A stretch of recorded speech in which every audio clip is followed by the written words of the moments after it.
afternoon.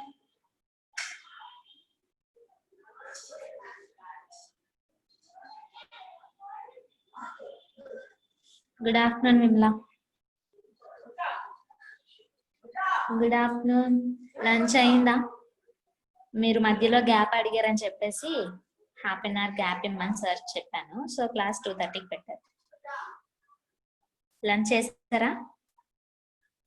Okay.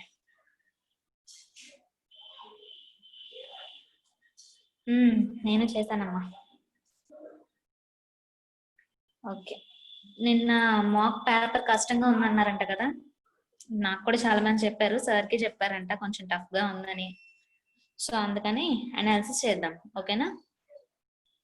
మనకి ఇంకా linear puzzles class అవుతుంది కదా, దాని కంటిన్యూషన్ రేపు చెప్తాను. ఆల్మోస్ట్ మోడల్స్ అయిపోయి, కొంచెం టఫ్ మోడల్స్ ఉన్నాయి, అది రేపు చెప్తాను, ఓకేనా? ఈ రోజుకి టెస్ట్ అనాలిసిస్ చేద్దాం. స్టార్ట్ చేద్దామా?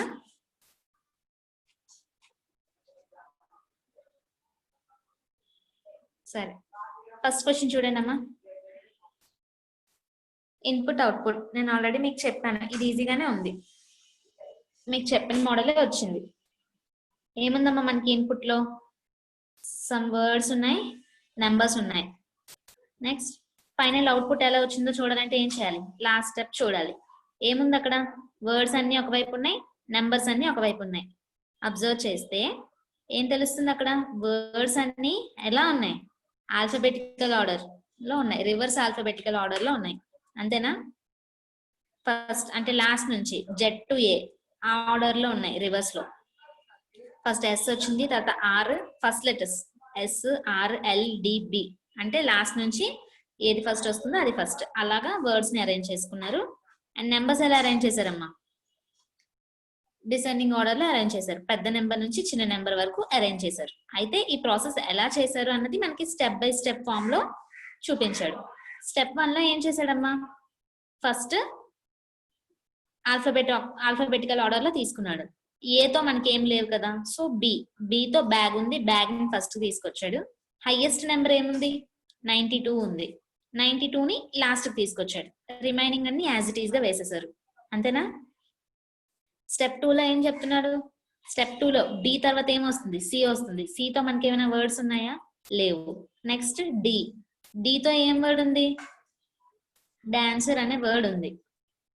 సో ఆ వర్డ్ ని ముందుకు తీసుకొచ్చారు, డాన్సర్ ని ముందుకు తీసుకొచ్చారు, అంటే బ్యాగ్ కన్నా ముందు డాన్సర్ పెట్టారు. నెక్స్ట్ 92 తర్వాత హైయెస్ట్ నెంబర్ ఏముంది? ఇంకా 82 ఉంది, సో 82 ని లాస్ట్ కి పెట్టారు. నెక్స్ట్ డి అయిపోయింది, ఇంకేముంది తర్వాత? నెక్స్ట్ వచ్చే లెటర్ EFGHIJK ఏం లేవు, ఎల్ ఉంది, ఎల్ తో లైట్ ఉంది, సో లైట్ ని ముందుకు తీసుకొచ్చారు. ఈ డాన్సర్ బ్యాగ్ అలానే ఉన్నాయి. నెక్స్ట్ 92 82 తర్వాత హైయెస్ట్ నెంబర్ 61 ని ముందుకు తెచ్చారు. మధ్యలో మిగతావన్నీ యాజ్ ఇట్ ఈస్ గా వేసేసారు. నెక్స్ట్ మిగిలిపోయినవి ఏంటంటమ్మా? వర్డ్స్ సోల్, రీడ్ రెండు మిగిలిపోయాయి. సోల్, రీడ్ లో ఏది ఫస్ట్ వస్తుంది? రీడ్ వస్తుంది, ఆర్ వస్తుంది. సో ఆర్ ని రీడ్ ని తెచ్చేసారు. నెక్స్ట్ రిమైనింగ్ లెటర్స్ లో ఇంకేం మిగిలాయి? సారీ, నెంబర్స్ లో 74 54 ఏది హైయెస్ట్? 74 హైయెస్ట్. సో 74 ని లాస్ట్ తీసుకొచ్చేసారు. ఇంకా మధ్యలో మిగిలిపోయినవి సోల్ అండ్ 52, ఈ రెండు మిగిలిపోయాయి. సో ఫైనల్ గా మిగిలిన వారంటే కాబట్టి సోల్ ని ఫ్రంట్ తెచ్చేసారు, 54 ని లాస్ట్ తీసుకొచ్చేసారు. అది వాడు చేసే ఆర్డర్, ఓకేనా? ఇప్పుడు మనకి ఇచ్చింది ఏంటి? ఈ ఇన్పుట్ ఇచ్చారు. Gratitude 70, attitude 86, latitude 93, belong 73, make 49. దీన్ని మనం ఫైనల్ అవుట్పుట్ వచ్చేలాగా ఎన్ని స్టెప్స్ చూడాలి, ఓకేనా?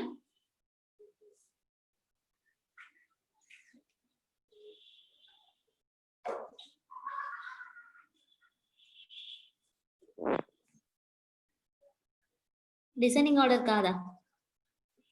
డిఫరెన్సా? నార్మల్ గా డిసెండింగ్ ఆర్డర్ లోనే కదా ఉన్నాయి.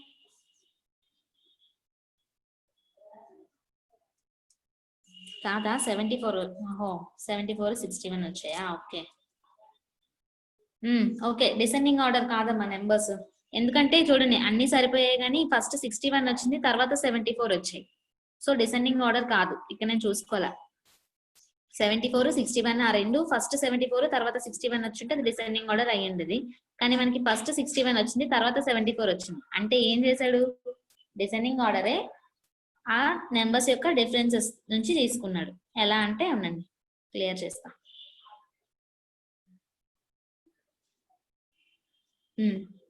మీరు చూస్తే ఇక్కడ ఏ నెంబర్స్ ఉన్నాయమ్మా, 74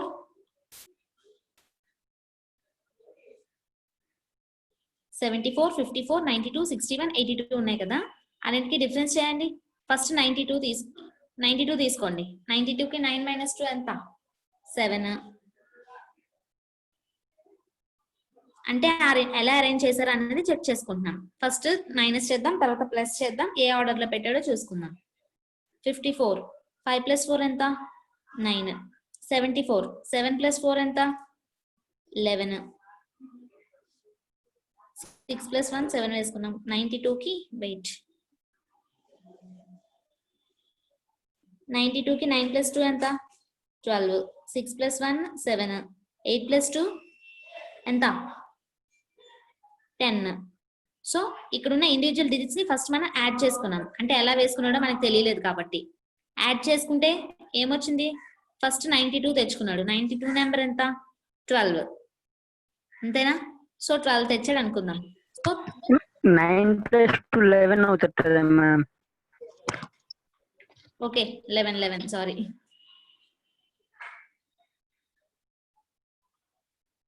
9 + 2 11. సో ఇప్పుడు 92ని ముందుకు తెచ్చాడు కదా. సో మనం ఏమనుకున్నాం, 11 ఉంది కాబట్టి అన్నిటికన్నా పెద్ద నెంబర్ కాబట్టి 11 తెచ్చాడు అనుకుందాం. కానీ ఇక్కడ కూడా 11 ఉంది కదా, రెండింటిని కలిపి తెచ్చుకోవాలి కదా. కానీ అలా తేలేదు. ఇప్పుడు నెక్స్ట్ స్టెప్ లో 74 తెచ్చుకున్నాడేమో చూద్దాం. నెక్స్ట్ స్టెప్ లో 74 తెచ్చాడా, 82ని తెచ్చాడు. సో మనం ఫాలో అవుతున్నాం ఈ ఎడిషన్, అదే మనం యాడ్ చేసాం కదా. సో యాడ్ చేయకూడదు, ఇంకేదైనా చెయ్యాలి. ఇప్పుడు సబ్ట్రాక్ట్ చేసి చూద్దాం ఏమొస్తుందో. సబ్ట్రాక్ట్ చేస్తే ఏమొస్తుందమ్మా, 7 - 4 ఎంత, 3. నెక్స్ట్ 5 - 4 1. 9 - 2 7. 6 - 1 5. 8 - 2 ఎంత, 6. సో ఇప్పుడు చూడండి, ఇప్పుడు మనకి ఏ నెంబర్స్ వచ్చాయి, 3 1 7 5 6 వచ్చాయి. ఫస్ట్ దేని తీసుకొచ్చాడు, 92ని తీసుకొచ్చాడు. 92 వాల్యూ ఎంత, 7. ఓకే, ఇప్పుడు కూడా డిసెండింగ్ ఆర్డర్ లో పెట్టాడు అనుకుందాం. ఎందుకంటే రిమైనింగ్ నెంబర్స్ అన్నిటికన్నా 7 హైయెస్ట్ కదా. సో 7 తెచ్చాడు అనుకుందాం. నెక్స్ట్ టైం తెచ్చాడమ్మా, 82ని తీసుకొచ్చాడు. 82 నెంబర్ ఎంత, 6. ఓకే 7 తర్వాత 6 వస్తుంది. నెక్స్ట్ 61ని తీసుకొచ్చాడు. 61 నెంబర్ ఎంత, 5. ఓకే. నెక్స్ట్ ఇక్కడ 74ని తీసుకొచ్చాడు. 74 నెంబర్ ఎంత, 3. నెక్స్ట్ 54ని తీసుకొచ్చాడు. 54 ఎంత, 1. సో దీన్ని బట్టి మనకి ఏమర్థం అవుతుంది, డిజిటల్ డిఫరెన్స్ చేశాడు. అంటే అక్కడ ఉన్న 2 డిజిట్స్ ని డిఫరెన్స్ చేసి సబ్ట్రాక్ట్ చేసి వచ్చిన నెంబర్స్ కి డిసెండింగ్ ఆర్డర్ లో అరేంజ్ చేశాడు. అంటే పెద్ద నుంచి చిన్న వరకు 7 6 5 3 1. సో ఆ ఆర్డర్ లో ఒక్కొక్క నెంబర్ ని తీసుకుని అరేంజ్ చేశాడు. అర్థమైందా నెంబర్స్ ఎలా వచ్చాయి అన్నది?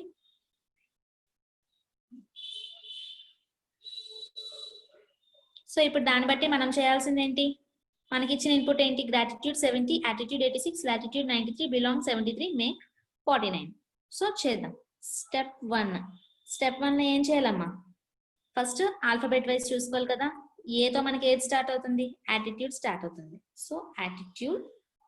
నెక్స్ట్ నెంబర్ ఏది, ఇక్కడ ఫస్ట్ మనం నెంబర్స్ చూసుకుందాం. ఏమొస్తుంది, 70 7 - 0 ఎంత, 7. 86 8 - 6 ఎంత, 2. 93 9 - 3 6. 73 7 - 3 4. 49 9 - 4 ఎంత, 5. సో దీన్ని బట్టి చూసుకుంటే మనకి ఇప్పుడు ఏ నెంబర్ రావాలి, లాస్ట్ కి 70 రావాలి. ఎందుకంటే అది 7 కదా, మనం డిసెండింగ్ ఆర్డర్ లో వేసుకుంటున్నాం కాబట్టి లాస్ట్ కి మనకి ఎంత ఏ నెంబర్ రావాలి, 70 రావాలి. ఓకేనా? రిమైనింగ్ అని యాజ్ ఇట్ ఈజ్. నేను మధ్యలో వేయట్లేదు, వేస్తే ఇక్కడ స్పేస్ సరిపోదు కాబట్టి రిమైనింగ్ అని యాజ్ ఇట్ ఈజ్ గా వేసుకోండి. ఓకేనా? స్టెప్ 2. స్టెప్ 2 లో ఇక్కడ మనం ఏం వేసుకున్నాం, 70 వేసుకున్నాం, యాటిట్యూడ్ వేసుకున్నాం. ఈ రెండు కట్ చేసేద్దాం. నెక్స్ట్ ఏమొస్తుంది, యాటిట్యూడ్ తర్వాత బిలాంగ్, బితో బిలాంగ్ ఉంది. So belong attitude so on. Last లో 70 తర్వాత 7 అయిపోయింది. నెక్స్ట్ నెంబర్ ఏంటి, 6. 6 కి వాల్యూ ఎంత, 93. సో 93 బిలాంగ్ 93 కట్ చేసేసాం. Next step 3. స్టెప్ 3 లో ఇంకా నెక్స్ట్ వర్డ్ మనకి ఏమొస్తుంది? ఏ అయిపోయింది, బి అయిపోయింది, సి డి ఈ ఎఫ్ లేవు, జి ఉంది. Gratitude. So gratitude belong attitude and so on. ఇక్కడ 70 93. నెక్స్ట్ ఏం నెంబర్ వస్తుందమ్మా? 7 6 అయిపోయింది. నెక్స్ట్ ఏంటి? 5 నెంబర్ ఎంత? 49. ఓకేనా? నెక్స్ట్ స్టెప్ 4 వేసుకుందాం. స్టెప్ 4 లో గ్రాటిట్యూడ్, జీ తర్వాత వచ్చే ఆల్ఫాబెట్ ఏంటి? HIJKL. ఎల్ తో లాటిట్యూడ్ ఉంది. Latitude, gratitude, belong, attitude and so on. 70 91 49. Next number ఏంటమ్మా? 4 కి వాల్యూ ఎంత? 73. Next fifth point, fifth step లో ఏమొస్తుంది? ఇంకా మిగిలిపోయినవి ఏంటి అని మిగిలిపోయి? మేక్ ఒకటి మిగిలిపోయింది, 86 ఒకటి మిగిలిపోయింది కదా. సో స్టార్టింగ్ మేక్ తెస్తాం. Latitude, gratitude, belong, attitude, 70 91 49 73 86. ఇది ఫైనల్ అవుట్పుట్. ఓకేనా? క్లియరా?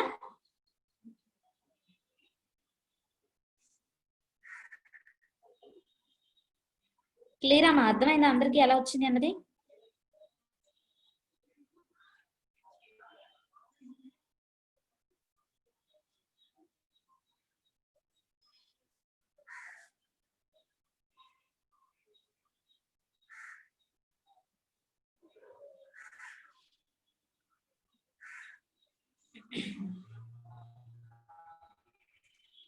అయితే ఇప్పుడు చూడండి, క్వశ్చన్ ఏమి ఇచ్చాడు? Which of the following would be the step 2. Step 2 ఏమవుతుంది అని చెప్పి మనకి కొన్ని ఆప్షన్స్ ఇచ్చాడు. ఆప్షన్స్ లో మనకి స్టెప్ 2 ఉందా? ఉంటే స్టెప్ 2 ఏమొచ్చిందో అదే పెడతాం, లేకపోతే నన్ ఆఫ్ దీస్ అని ఉంటుంది, అది పెడతాం. ఓకేనా? స్టెప్ 2 ఇచ్చాడా? చూస్తాను.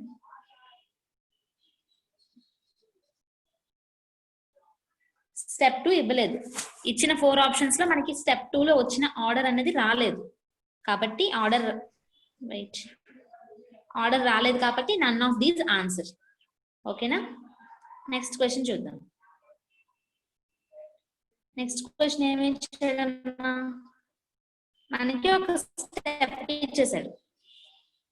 Gratitude, belong, attitude, 86, latitude, 73, make, 70, 93, 49.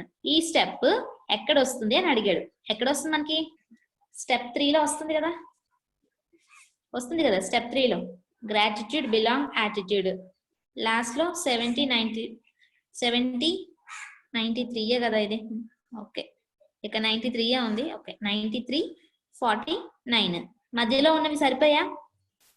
86 latitude 73 మేకే వచ్చాయా? అవి వస్తే యాజ్ ఇట్ ఈజ్, ఎందుకంటే ఇక్కడ నా ప్లేస్ సరిపోక రాయలేదు. అవి వస్తే step 3 answer.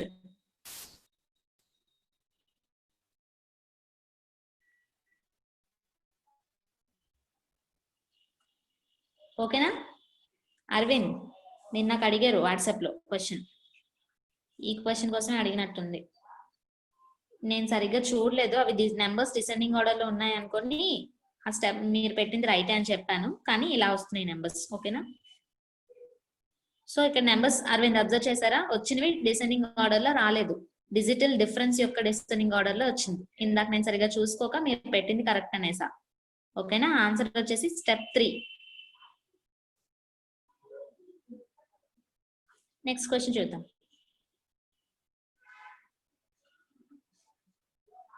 How many steps would be needed to complete the arrangement? ఎన్ని స్టెప్స్ వచ్చాయమ్మా మనకి? 1 2 3 4 5 స్టెప్స్ వచ్చాయి. So 5 steps answer. Option 2, 5 steps. ఓకేనా? సింపుల్ ఇది. Next question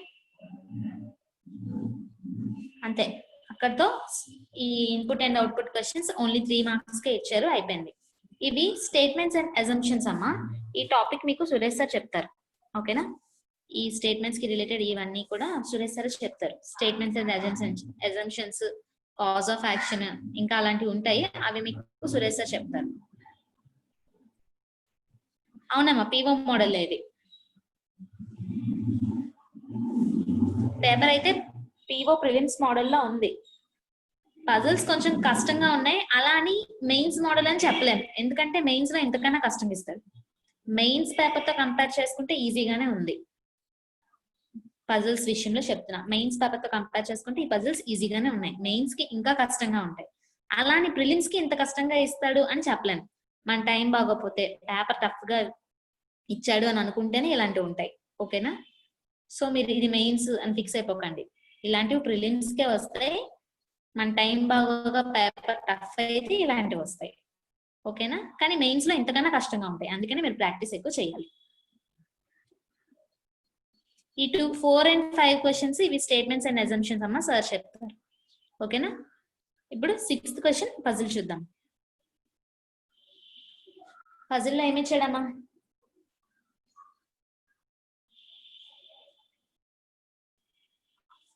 Ten persons are sitting in a row facing either north or south. అంటే నేను మీకు చెప్పాను కదా, ఒక రో ఉంది, ఆ రోలో 10 persons కూర్చున్నారంట.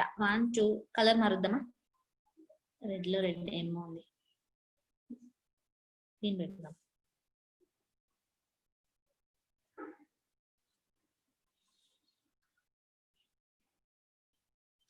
ఒక రోలో 10 members కూర్చున్నారమ్మా. 1, 2, 3, 4, 5, 6, 7, 8, 9, 10. 10 members కూర్చున్నారు. వాళ్ళు ఏదో ఫేసింగ్ నార్త్ ఆర్ సౌత్ అంటే అర్థం ఏంటి? అందులో కొంతమంది నార్త్ ఫేస్ చేస్తున్నారు, కొంతమంది సౌత్ ఫేస్ చేస్తున్నారు అని అర్థం. ఎయిదర్ ఆర్ అంటే ఏంటి? నార్త్ లో అయితే నార్త్, లేకపోతే సౌత్ అని అర్థం. అంటే అందులో కూర్చున్న వాళ్ళందరూ కొంతమంది నార్త్ లో ఉన్నారు, కొంతమంది సౌత్ లో ఉన్నారు, అంతే. ఆ రెండు డైరెక్షన్స్ ఇంకే డైరెక్షన్ లోని కూర్చోలేదు అని అర్థం దానికి. ఓకేనా? నెక్స్ట్ కంటిన్యూషన్ ఏమి ఇచ్చాడు? మీకు డబల్ వచ్చేవి అంటే వేరియబుల్స్ ప్లస్ వాటి లైక్స్ కోసం వచ్చే మోడల్ ఈ రోజు చెప్దాం అనుకున్నాను, కానీ అనుకోకుండా మనకి టెస్ట్ లో వచ్చేసాయి కాబట్టి ఇప్పుడు చెప్పేసిన. రేపు కూడా ఈ మోడల్ పజిల్స్ చెప్తా. ఓకేనా? ఇందులో ఏమి ఇచ్చాడమ్మా? ఈ 10 members ఉన్నారు కదా, ఈ 10 members కి అంట ఒక్కొక్కరికి ఒక్కొక్క కలర్ ఇష్టం అంట. ఎవరికి ఏ కలర్ ఇష్టం అని మనకు చెప్పలేదు, అది మనం కనిపెట్టాలి. ఓకేనా? ఇంకేమి ఇచ్చాడు? ఆ కలర్స్ ఏవేవో ఇచ్చాడు. Yellow, green, pink, blue, orange, red, white and black, purple and brown, but not necessarily in the same order. అంటే అర్థం ఏంటి? అవన్నీ అలా వరుసగా కూర్చోవు అని.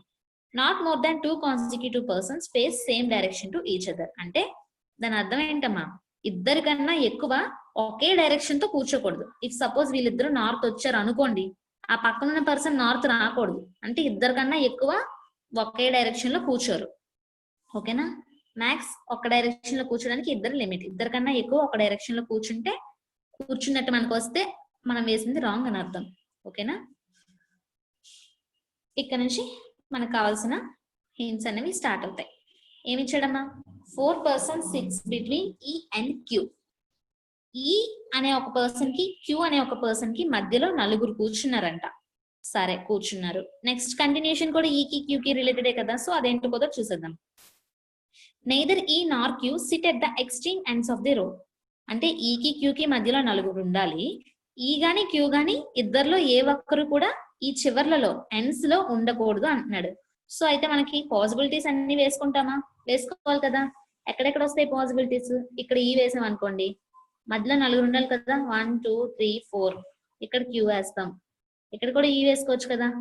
1, 2, 3, 4 క్యూ. ఇక్కడ కూడా ఈ వేసుకోవచ్చు. 1, 2, 3, 4 క్యూ. ఈ క్యూ ఇలాగే ఉండాలని రూల్ ఉందా? ఇక్కడ క్యూ ఉండొచ్చు, ఇక్కడ ఈ ఉండొచ్చు. అలా చూసుకుంటే మనకి ఎన్ని పాసిబిలిటీస్ వస్తాయమ్మా? 6. ఇవి 3 క్యూని ఈని ఇంటర్చేంజ్ చేస్తే ఇంకో 3 వస్తాయి. టోటల్ 6 పాసిబిలిటీస్ వస్తున్నాయి. 6 పాసిబిలిటీస్ మనకి ఇప్పుడు వేసుకొని అవసరమా? ఇంకేదైనా దానికి కీ పాయింట్ ఉందేమో, పాసిబిలిటీస్ తగ్గే ఛాన్స్ ఉందేమో అని ఆలోచించి క్వశ్చన్ మొత్తం చూద్దాం. ఈకి క్యూకి రిలేటెడ్ ఇంకేమైనా ఉన్నాయేమో, ఇంకేమైనా పాయింట్స్ ఉన్నాయేమో చూద్దాం. చూస్తే చూడండి, డైరెక్ట్ గా చూసేయండి. ఈకి క్యూకి ఇక్కడ ఏదో ఈ కోసం నాకు కనిపిస్తుంది ఒక పాయింట్. చూడండి, not more than 1 person sits to the left of ఈ. కొంచెం ఈజీ అయింది కదా. అంటే దాని అర్థం ఏంటమ్మా, not more than 1 person sits to the left of E అంటే ఒకళ్ళకన్నా ఎక్కువ కూర్చోకూడదు అని అర్థం. ఈకి లెఫ్ట్ సైడ్ ఒకళ్ళకన్నా ఎక్కువ కూర్చోకూడదు అని అర్థం. ఓకే, ఒకళ్ళకన్నా ఎక్కువ కూర్చోకూడదు అంటే దాని అర్థం ఏంటి, ఒకరైనా కూర్చోవాలి, అసలు ఎవరు లేకపోయినా పర్వాలేదు. 2 కండిషన్స్ వస్తాయి. ఒకరైనా కూర్చోవాలి అంటే ఈకి లెఫ్ట్ సైడ్ ఒకరైనా కూర్చోవాలి, ఎవరు లేకపోయినా పర్వాలేదు. కానీ ఫస్ట్ పాయింట్ లో మనకి ఏమి ఇచ్చాడు, ఆ రెండు ఎక్స్ట్రీమ్ ఎండ్స్ లో ఉండకూడదు అని ఇచ్చాడు. అంతేనా? ఎక్స్ట్రీమ్ ఎండ్ లో ఉందనుకోండి, ఇక్కడ ఎవరు లేకపోయినా పర్వాలేదు కదా, 0 ఉన్నా పర్వాలేదు. సో మనం ఎక్స్ట్రీమ్ ఎండ్ లో వేసి ట్రై చేయొచ్చు. కానీ సెకండ్ పాయింట్ లో ఎక్స్ట్రీమ్ ఎండ్ లో ఉండకూడదు అని చెప్పాడు. సో మనకి ఖచ్చితంగా ఈకి లెఫ్ట్ సైడ్ ఒక పర్సన్ ఉండి తీరాలి. అలా ఉన్నట్టే మనం వేసుకోవాలి. ఇప్పుడు పాసిబిలిటీస్ వేద్దాం. ఏమొస్తుంది, ఇక్కడ ఈ వేసాం అనుకోండి, ఈ నార్త్ వేసాం అనుకోండి, ఈకి లెఫ్ట్ సైడ్ ఒక పర్సన్ ఉన్నారా? సో 1 2 3 4 మధ్యలో నలుగురు ఉండాలి, ఇక్కడ క్యూ ఉండాలి. సరిపోయిందా? ఇంకో పాసిబిలిటీ వేసుకుందాం. 1 2 3 4 5 6 7 8 9 10. ఇక్కడ ఈని మనం సౌత్ వేసుకుందాం. సౌత్ వేసుకుంటే ఈకి లెఫ్ట్ సైడ్ ఒకలే కదా ఉన్నారు, సరిపోయింది కదా. సో ఇక్కడ కూడా మధ్యలో నలుగురు నుంచుకొని 1 2 3 4 నుంచుకొని ఇక్కడ క్యూని వేసుకుందాం. చూసారా, ఇందాక మనకి 6 పాసిబిలిటీస్ వచ్చాయి. క్వశ్చన్ ఇంకో పాయింట్ చదవడం వల్ల 6 పాసిబిలిటీస్ కాస్త 2 పాసిబిలిటీస్ అయ్యాయి. ఇంకేమైనా ఛాన్సెస్ ఉన్నాయా వేయడానికి, ఈని క్యూని ప్లేస్ చేయడానికి? నాకు తెలిసి లేవు. ఈ 2 పాసిబిలిటీసే ఉన్నాయి. సో మనకి ఆన్సర్ ఈ 2 పాసిబిలిటీస్ లో ఏదో ఒక దాంట్లో ఆన్సర్ వస్తుంది. ఓకేనా? ఇప్పుడు నెక్స్ట్ పాయింట్ చూద్దాం. నెక్స్ట్ పాయింట్ ఏముందమ్మా, ఇక్కడ స్టార్టింగ్ వచ్చేయండి. స్టార్టింగ్ పాయింట్స్ మళ్ళీ చూసుకుందాం ఫస్ట్ నుంచి. So neither Q sit at extreme ends of the row అయిపోయింది. E and Q face opposite direction to each other. అంటే వీళ్ళిద్దరి కోసం మళ్ళీ ఇచ్చాడు. ఏంటట, వాళ్ళిద్దరు ఒకరికొకరు ఆపోజిట్ డైరెక్షన్ ఫేస్ చేస్తున్నారంట. ఇక్కడ ఈ మనం నార్త్ వేసుకున్నాం కదా, సో ఇక్కడ క్యూ సౌత్ అవుతుంది. ఇక్కడ ఈ సౌత్ వేసుకున్నాం కాబట్టి ఇక్కడ క్యూ నార్త్ అవుతుంది. ఓకేనా? Next point, C who likes red colour. సికి రెడ్ కలర్ ఇష్టం అంట చెప్పేశాడు. ఒక సైడ్కి రాసుకుందాం. సికి రెడ్ ఇష్టం. Suits sits one of the extreme end of the row. అంటే ఏంటి, సికి రెడ్ ఇష్టం, ఏదో ఒక ఎక్స్ట్రీమ్ ఎండ్ లో సి కూర్చున్నారు అంట. ఓకేనా? అయితే ఇప్పుడు ఎక్కడ వేసుకుంటాం, ఏదో ఒక ఎక్స్ట్రీమ్ అన్నాడు కాబట్టి అయితే ఈ చివరి కానీ ఈ చివరి కానీ ఈ చివరి కానీ ఈ చివరి కానీ వస్తుంది. సో ఇక్కడ మనకి మళ్ళీ పాసిబిలిటీస్ వచ్చాయి. ఎందుకంటే సి ఎక్కడైనా కూర్చోవచ్చు, ఎక్కడైనా కూర్చోవచ్చు. ఎక్కడ కూర్చోవాలో తెలియదు కదా. సో మనం సెపరేట్ పాసిబిలిటీస్ వేసుకుందాం. ఫస్ట్ సి ఇక్కడ వేసుకుందాం. సికి రెడ్ రాసుకుందాం. ఓకేనా? ఇక్కడ సి ఇక్కడ వేసుకుందాం, ఇక్కడ రెడ్ రాసుకుందాం. నెక్స్ట్ రిమైనింగ్ పాసిబిలిటీస్ కూడా వేసుకుందాం.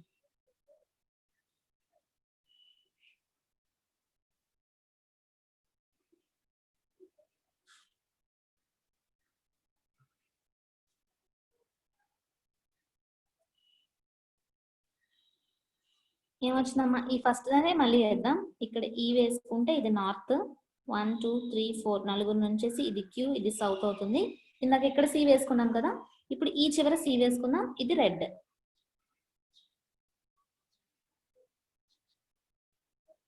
ఓకేనా? నెక్స్ట్ ఇప్పుడు ఇది ఇక్కడ ఈ వేసుకున్నాం కదా, 1 2 3 4 నలుగురు వదిలేసి ఇక్కడ క్యూ, ఇక్కడ సి వేసుకున్నాం కాబట్టి ఇక్కడ లాస్ట్ లో సి వేసుకున్నాం. ఇవి మనకి వచ్చిన 4 పాసిబిలిటీస్. నెక్స్ట్ చూద్దాం. C red colour extreme end లో కూర్చున్నారు. Next, the person who likes brown colour sits immediate right of D. Brown colour ని లైక్ చేసే పర్సన్ డి కి ఇమీడియట్ రైట్ లో కూర్చున్నారంట. డి ఎక్కడ ఉందో మనకు తెలిసిందా? తెలియలేదు. సో నెక్స్ట్ స్టెప్ కి స్కిప్ చేద్దాం. అంటే డి ఎక్కడ ఉందో మనకు తెలియదు కాబట్టి ఇంకా బ్రౌన్ ఎక్కడ వేస్తాం, బ్రౌన్ ఎక్కడ ఉందో కూడా తెలియదు, మరి డి ఎక్కడ వేస్తాం? మనకి ఖాళీ ప్లేసెస్ చూసుకుంటే చాలా ఉన్నాయి. సో ప్రస్తుతానికి ఆ స్టెప్ పక్కన పెడదాం. ఇంకెక్కడైనా ఈజీగా వేసుకునే క్లూ ఉందేమో వెతుకుతాం. నెక్స్ట్ ఏం ఇచ్చాడు, 3 persons sits between the one who likes brown color and R who likes purple color. R కి పర్పుల్ కలర్ ఇష్టం అంట. నెక్స్ట్ R కి బ్రౌన్ కి మధ్యలో ఎంతమంది ఉన్నారు? 3 persons ఉన్నారంట. ఇక్కడ మనకి ఆర్ ఎక్కడ ఉందో తెలియదు, బ్రౌన్ ఎక్కడ ఉందో తెలియదు. సో అదలా పెడదాం పక్కన. S sits second to the right of E. ఇక్కడ మనకి ఈజీగా ఉంది కదా, ఈ తెలుసు కదా మనకి. S sits second to the right of E. అంటే ఈకి రైట్ సైడ్ సెకండ్ ప్లేస్ లో ఎస్ ఉండాలి. ఇక్కడ ఈ నార్త్ ఫేస్ చేస్తుంది కదా, రైట్ సైడ్ సెకండ్ ప్లేస్ లో ఎస్ అంటే అక్కడ. ఇక్కడ ఈ సౌత్ ఫేస్ చేస్తుంది, right side second place S. ఇక్కడ కూడా అంతే, ఎస్ ఇక్కడ ఎస్. ఓకేనా. నెక్స్ట్ చూడండి, S is immediate neighbour of person who likes yellow and pink. S కి ఇమీడియట్ నైబర్స్ ఇద్దరు కలర్స్ చెప్పేశాడు, ఒకరు ఎల్లో అంట ఒకరు పింక్ అంట. కానీ ఇద్దరు ఖాళీగా ఉన్నారు, ఎవరు ఎల్లో ఎవరు పింక్ ఎలా తెలుస్తుంది? నెక్స్ట్ పాయింట్ చూస్తే తెలుస్తుంది. The person who likes pink colour is not an immediate neighbour of E. అంటే ఈకి పక్కన ఉన్న పర్సన్ పింక్ కాదంట, ఇంకేమవుతారు? ఎల్లో అవుతారు. ఇటు పక్క పర్సన్ పింక్ అవుతారు. ఇక్కడ అంతే, ఇక్కడ ఈ పక్కన ఎల్లో ఇంకొకటి పింక్, ఇక్కడ ఈ పక్కన ఎల్లో ఇంకొకటి పింక్, ఈ పక్కన ఎల్లో ఇంకొకటి పింక్. కిందకి ప్లేస్ సరిపోవడం లేదు, కానీ ఆన్సర్ పైన దాంట్లోనే వస్తుందని అనుకుంటున్నా. ఓకేనా, చూద్దాం ఎక్కడ వస్తుందా ఆన్సర్. నెక్స్ట్ పాయింట్ ఏమని చేయడమ్మా, the person who likes green colour sits immediate left of Q. క్యూకి ఇమీడియట్ లెఫ్ట్ లో ఉన్న పర్సన్ కి గ్రీన్ ఇష్టం అంట. పెట్టేద్దాం, క్యూ మనకు తెలుసు కదా, క్యూకి ఇమీడియట్ లెఫ్ట్ అంటే ఇక్కడ గ్రీన్, ఇక్కడ క్యూకి ఇమీడియట్ లెఫ్ట్ అంటే ఇక్కడ గ్రీన్. సరిపోయిందా? ఇక్కడ క్యూకి ఇమీడియట్ లెఫ్ట్ అంటే ఇక్కడ, ఇక్కడ క్యూకి ఇమీడియట్ లెఫ్ట్ అంటే ఇది ఏం వేసుకున్నాం, ఇది సౌత్ ఇది నార్త్, ఇక్కడ గ్రీన్. ఓకేనా. Next point, R is not an immediate neighbour of Q. క్యూకి ఆర్ ఇమీడియట్ నైబర్ కాకూడదు అంట. అంటే ఎక్కడెక్కడ ఉండకూడదమ్మా, క్యూకి అటుపక్క ఇటుపక్క ఉండకూడదు. ఇంకా మనకి పాసిబుల్ ప్లేసెస్ ఏమేమి ఉన్నాయి, లాస్ట్ లో 2 ప్లేసెస్, ఇక్కడ ఒక ప్లేస్ ఇక్కడ ఒక ప్లేస్ ఉంది ఆర్కి, అంతేనా?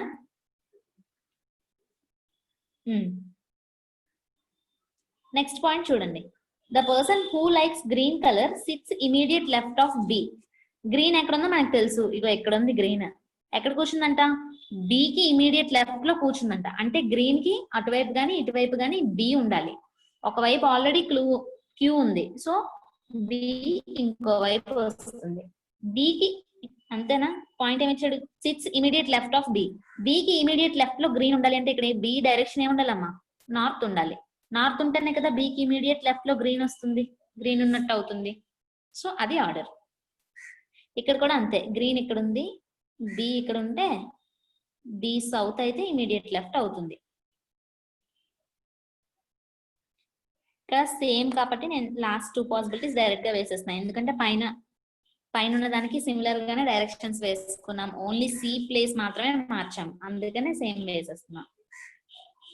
నెక్స్ట్ పాయింట్ ఏమిచ్చాడు, T sits immediate left of the one who likes white colour. White colour ఎవరికి ఇష్టమో వాళ్ళ పక్కన టీ ఉంటుందంట, అంతేనా? వైట్ కలర్ ఎవరికి ఇష్టం మనకు తెలుసా? తెలీదు, సో అలా ఉంచుతాం. నెక్స్ట్ ఏమిచ్చాడు, టీకి ఎల్లో నచ్చదంట, సో ఎల్లో ప్లేస్ లో టీ రాదు. Only 2 persons sits between the one who likes red colour and the person who likes orange colour. Red మనకు తెలుసు కదమ్మా, సి రెడ్. సో సి కి ఆరెంజ్ కి మధ్యలో ఎంతమంది ఉండాలంట, 2 ఉండాలంట. సో సి ఇక్కడ వేసుకున్నాం, 2 పర్సన్ వదిలేస్తే ఎస్ కి ఆరెంజ్ వస్తుంది. ఇక్కడ కూడా అంతే, సి ఇక్కడ వేసుకున్నాం కదా, 2 వదిలేస్తే ఇక్కడ క్యూ కి ఆరెంజ్ వస్తుంది. ఇక్కడ ఎస్ కి ఆరెంజ్, ఇక్కడ క్యూ కి ఆరెంజ్. సరిపోయిందా? Next point, T and the one who like orange colour are immediate left to each other. T next orange like చేసిన పర్సన్, వీళ్ళిద్దరూ immediate left to each other అంట. అర్థమైందా? అంటే ఆరెంజ్ లైక్ చేస్తున్న person కి T ఏమో immediate left లో ఉండాలి. కానీ ఎస్ డైరెక్షన్ మనకు తెలుసా? తెలీదు. ఎస్ డైరెక్షన్ తెలియకుండా పీని ఎక్కడ పెట్టుకుంటాం?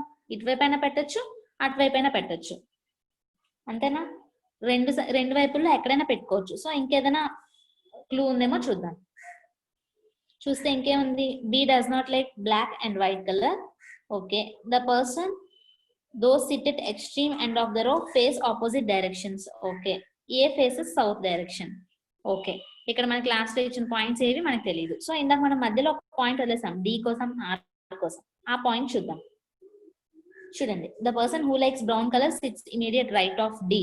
Okay, 3 person sits between the one who likes brown colour and R. Are కి బ్రౌన్ కలర్ లైక్ చేసిన పర్సన్ కి మధ్యలో 3 పర్సన్స్ ఉండాలంట. అంతేనా? ఇప్పుడు మనకి చాలా ప్లేసెస్ ఫిల్ అయిపోయాయి కదా, ఇంకా మనకి తక్కువ ప్లేసెస్ ఉన్నాయి. 1 2 3 5 ప్లేసెస్ ఉన్నాయి. 5 ప్లేసెస్ లో మనకి మధ్యలో 3 పర్సన్స్ వచ్చేలాగా ఎక్కడెక్కడ ప్లేసెస్ ఖాళీ ఉన్నాయో చూసుకుందాం. దేనికి బ్రౌన్ కలర్ లైక్ చేస్తున్న పర్సన్ కి ఆర్ కి. ఓకేనా? ఇక్కడ చూడండి, ఇక్కడ మనం వేసుకున్నాం అనుకో, ఇక్కడ ఆల్రెడీ ఎల్లో ఉంది కాబట్టి ఇక్కడ మనం ఆర్ వేసుకోలేం కదా, ఎందుకంటే ఇక్కడ ఉన్న పర్సన్ కి ఎల్లో ఇష్టం. మనకు కావాల్సిన పర్సన్స్ ఎవరు? బ్రౌన్ లైక్ చేస్తున్న పర్సన్ ఆరు కావాలి. ఆర్ కి పర్పుల్ ఇష్టం అని చెప్పేశారు. సో బ్రౌన్ పర్పుల్ కి మనకు రిలేషన్ కావాలి. ఇక్కడ ఆల్రెడీ ఎల్లో ఉంది, సో ఇక్కడ మనం చూడలేం. నెక్స్ట్ ఈ ప్లేస్ లో ఆల్రెడీ పింక్ ఉంది కాబట్టి ఇక్కడ చూడలేం. ఇక్కడ ఇంకా మనకి గ్యాప్ వచ్చే ప్లేసెస్ ఏంటమ్మా? ఈ ప్లేస్, ఈ ప్లేస్. మధ్యలో ఎంతమంది ఉన్నారు? 3 ఉన్నారు కాబట్టి సరిపోయింది. ఇక్కడ మనకు అదే కదా కావాలి, బ్రౌన్ లైక్ చేస్తున్న పర్సన్ కి నెక్స్ట్ ఆర్ కి అంటే పర్పుల్ లైక్ చేస్తున్న పర్సన్ కి మధ్యలో 3 ఉండాలి. ఇక్కడ కూడా 3 ఉన్నారు కదా, క్యూ ఒక వేకెంట్ ప్లేస్ ఉంది, డి ఉంది, 3 ఉన్నారు. సో మనం ఇక్కడ బ్రౌన్ ఆర్ చక్కగా వేసేసుకోవచ్చు. కానీ ఇక్కడ ఎక్కడ బ్రౌన్ వేయాలి, ఎక్కడ ఆర్ వేయాలి?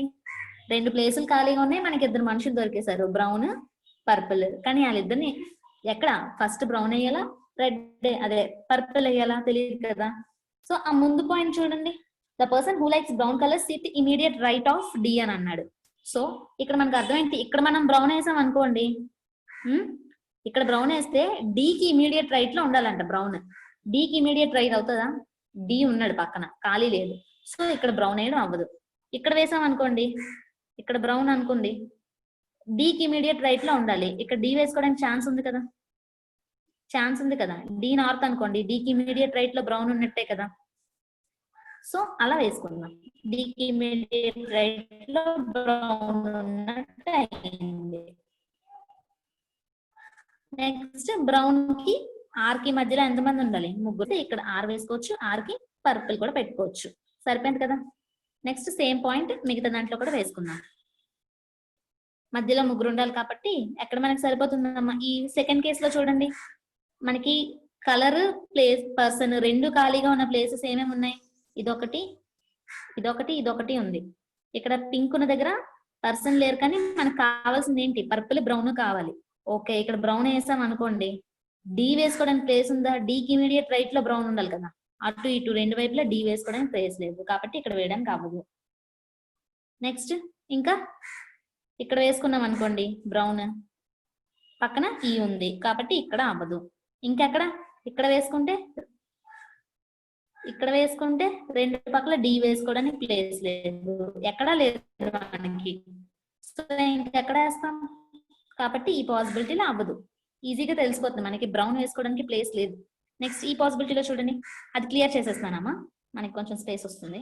అక్కడ బ్రౌన్ వేసుకోవడానికి ప్లేస్ లేదు కాబట్టి ఇందులో మనకి ఆన్సర్ రాదు.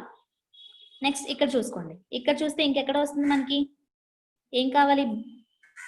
బ్రౌన్ కి నెక్స్ట్ పర్పుల్ కి కావాలి. చూడండి, స్టార్టింగ్ ప్లేస్ లో ఇక్కడ బ్రౌన్ వేసాం అనుకోండి, పక్కన డి ఉండాలి. డి ఉండడానికి ప్లేస్ ఉందా? లేదు. సో ఇక్కడ బ్రౌన్ రాదు. నెక్స్ట్ ఈ మధ్యలో ఆల్రెడీ ఎల్లో ఉంది కాబట్టి వేయలేం. ఇక్కడ పింక్ ఉంది, వేయలేం. ఇక్కడ బ్రౌన్ వేసాం అనుకోండి, పక్కన డి పెట్టడానికి ప్లేస్ ఉంది, ఓకే. మధ్యలో బ్రౌన్ కి పర్పుల్ కి మధ్యలో 3 ఉండాలి, 3 వదిలేసాం. ఇటువైపు ప్లేస్ ఉందా వేసుకోవడానికి? లేదు. ఇటువైపు 3 వదిలేసాం, ఇక్కడ ప్లేస్ ఉందా వేసుకోవడానికి? లేదు. బ్రౌన్ కి అయితే ప్లేస్ దొరికింది, కానీ బ్రౌన్ కి ఆర్ కి మధ్యలో 3 ఉండాలి కాబట్టి ఆర్ పెట్టుకోవడానికి మనకి ఇక్కడ ప్లేస్ దొరకలేదు. అంతేనా? సో ఇందులో కూడా మనకు ఆన్సర్ రాదు కాబట్టి ఇది కూడా క్లియర్ చేసేద్దాం. అర్థమవుతుందమ్మా చెప్తున్నది? ఎందుకు ఒక్కొక్కటి క్లియర్ చేస్తున్నామో, అది ఎందుకు రావట్లేదంటే వాడిచ్చిన క్వశ్చన్స్, క్వశ్చన్ లో ఇచ్చిన కండిషన్స్ అన్ని మనకి వైలేట్ అయిపోతున్నాయి. ఎక్కడ వైలేట్ అవుతుందో ఆ పాయింట్ మనం క్లియర్ చేసేస్తున్నాం. నెక్స్ట్ ఈ పాయింట్ చూడండి, ఇక్కడేముంది? బ్రౌన్ కావాలి. ఇక్కడ బ్రౌన్ వేసాం అనుకోండి, పక్కన ఆర్ పెట్టుకోవడానికి ప్లేస్ ఉందా? ఇక్కడ ఆల్రెడీ క్యూ ఉంది. పోనీ ఇక్కడ ఆర్ పెడదామా అంటే ఇక్కడ ఆల్రెడీ పింక్ కలర్ ఫిక్స్ అయిపోయింది. ఆర్ పర్పుల్ కదా ఉండాలి, కాబట్టి ఇక్కడ బ్రౌన్ అవ్వదు. ఇంకెక్కడ బ్రౌన్? ఇక్కడ ఈ ఉంది, ఇక్కడ సి ఉంది, ఇక్కడ ఇది, ఇక్కడ ఒక్క దగ్గర మనకు ఖాళీ ఉంది. అంతేనా? పోనీ ఇక్కడ బ్రౌన్ పెడదాం అనుకోండి, పక్కన డి పెట్టడానికి ప్లేస్ ఉందా? లేదు. ఇక్కడ బ్రౌన్ పెడదాం అంటే పక్కన డి పెట్టడానికి ప్లేస్ ఉంది, కానీ ఓకే ఇక్కడ సరిపోతుంది కదా. బ్రౌన్ పెడితే పక్కన డి పెట్టడానికి ప్లేస్ ఉంది. డీని సౌత్ అనుకున్నాం అనుకోండి, ఇమీడియట్ రైట్ లో బ్రౌన్ ఉన్నట్టు అవుతుంది. ఇక్కడ ముగ్గురు వదిలేస్తే ఇక్కడ ఆర్ పెట్టుకోవచ్చు, పర్పుల్ అవుతుంది. సో మనకి ఈ 2 కండిషన్స్ లో సెట్ అయింది.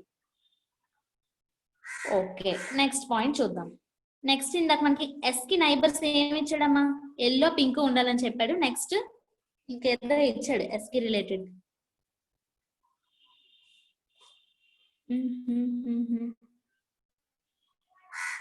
చూడండి, మనం మధ్యలో ఇంకేం పాయింట్స్ వదిలేసాం, ఆ పాయింట్స్ చూసేస్తే రిమైనింగ్ ఇక్కడ మిగిలిపోయిన ఈ 2 ప్లేసులు కూడా ఫిల్ అయిపోతాయి. ఇంకెన్ని మిగిలిపోయి మనకి? ఇక్కడ ఒక ప్లేస్, ఇక్కడ ఒక ప్లేస్ మిగిలిపోయి, ఆ 2 కూడా ఫిల్ అయిపోతాయి.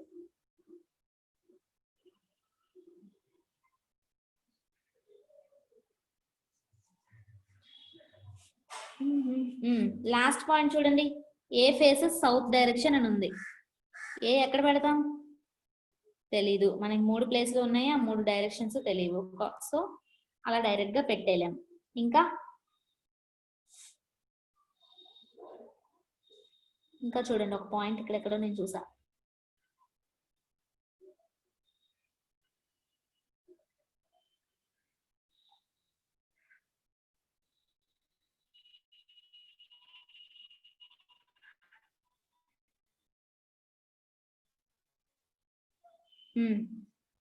T6 immediate left of the one who likes yellow color అని ఇచ్చాడు. అంటే దాని అర్థం ఏంటమ్మా? ఎల్లో కలర్ కి లైక్ చేస్తున్న పర్సన్ కి, sorry, who likes yellow color, T does not like yellow color. T6 immediate left of the one who likes white color. అంటే వైట్ కలర్ ని లైక్ చేస్తున్న పర్సన్ కి ఇమీడియట్ లెఫ్ట్ లో tea ఉండాలి. White colour like చేస్తున్న person కి immediate left లో tea ఉండాలమ్మా. మనకున్న ఇంకా కలర్స్ ఎక్కడెక్కడ మిగిలిపోయి మనకి? ఇక్కడ ఒక కలర్ మిగిలిపోయింది, ఇక్కడ ఒక కలర్, ఇక్కడ ఒక కలర్, 3 కలర్స్ మిగిలిపోయాయి. పర్సన్స్ 2 మిగిలిపోయారు, అంతేనా? ఇక్కడ మనకి ఏం కావాలి? వైట్ కలర్ లైక్ చేస్తున్న పర్సన్ కావాలి, ఆ పర్సన్ కి ఇమీడియట్ లెఫ్ట్ లో టీ ఉండాలి. ఈ పాయింట్ అర్థం అదే కదా? వైట్ కలర్ లైక్ చేస్తున్న పర్సన్ కావాలి, ఆ పర్సన్ కి ఇమీడియట్ లెఫ్ట్ లో టీ ఉండాలి. ఇఫ్ సపోజ్ ఇక్కడ ఈ ప్లేస్ లో వైట్ పెట్టాం అనుకోండి, పెడితే ఇమీడియట్ లెఫ్ట్ లో ఎవరున్నారు? సి, రెడ్ ఉన్నారు. కాబట్టి అక్కడ వైట్ పెట్టడం అవుద్దా? అవ్వదు.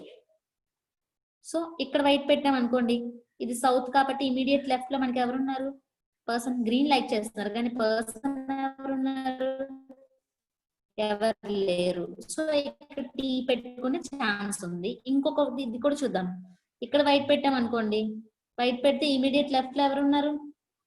ఈ పర్సనే ఉన్నారు. ఇక్కడ పెట్టుకోవడానికి ఖాళీ ఉంది కదా.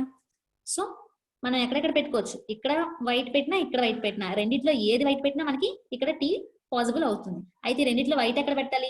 చూడండి, బి కోసం మనకు పాయింట్ ఇచ్చాడు.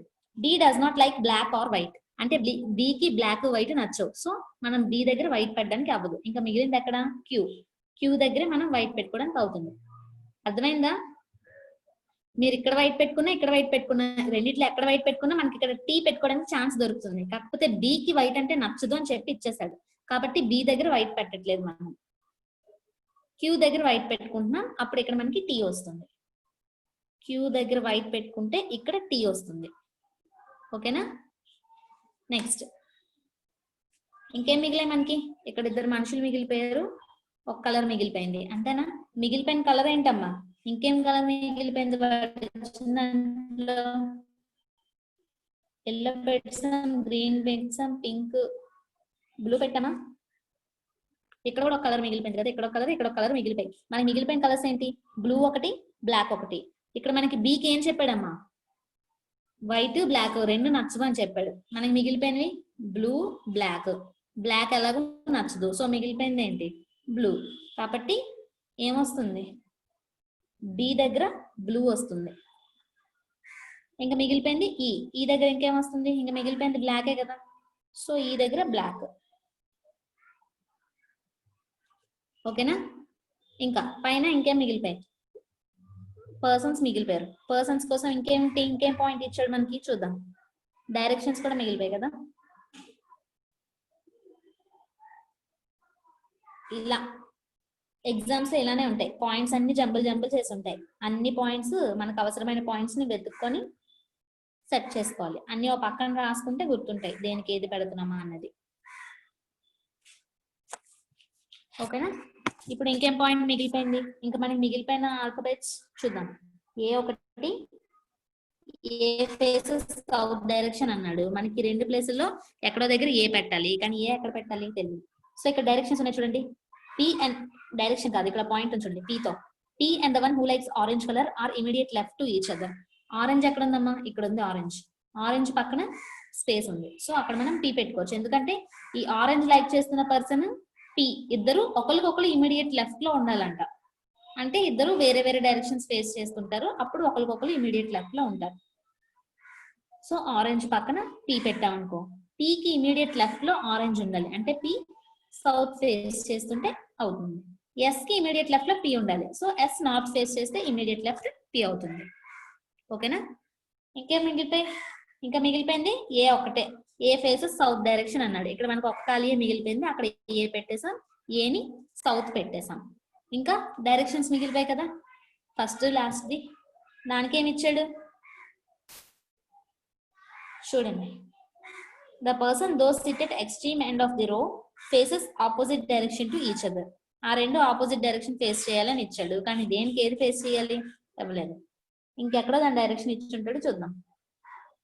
ఫస్ట్ నుంచి మొత్తం పజిల్ అంతా చదివేసుకుంటే మనం ఎక్కడ మిస్ అయ్యామో తెలుస్తుంది. చూడండి, ఫస్ట్ నుంచి ఈకి క్యూకి మధ్యలో 4 ఉన్నారు, సరిపోయారు. Neither E nor Q sit at extreme ends of the row, సరిపోయారు. E and Q face opposite direction, సరిపోయింది. C who likes red colour sits one of the extreme end of the row, extreme end లోనే కూర్చోబెట్టాం. The person who likes brown colour sits immediate right of D, brown colour కి immediate right లో D పెట్టేసాం.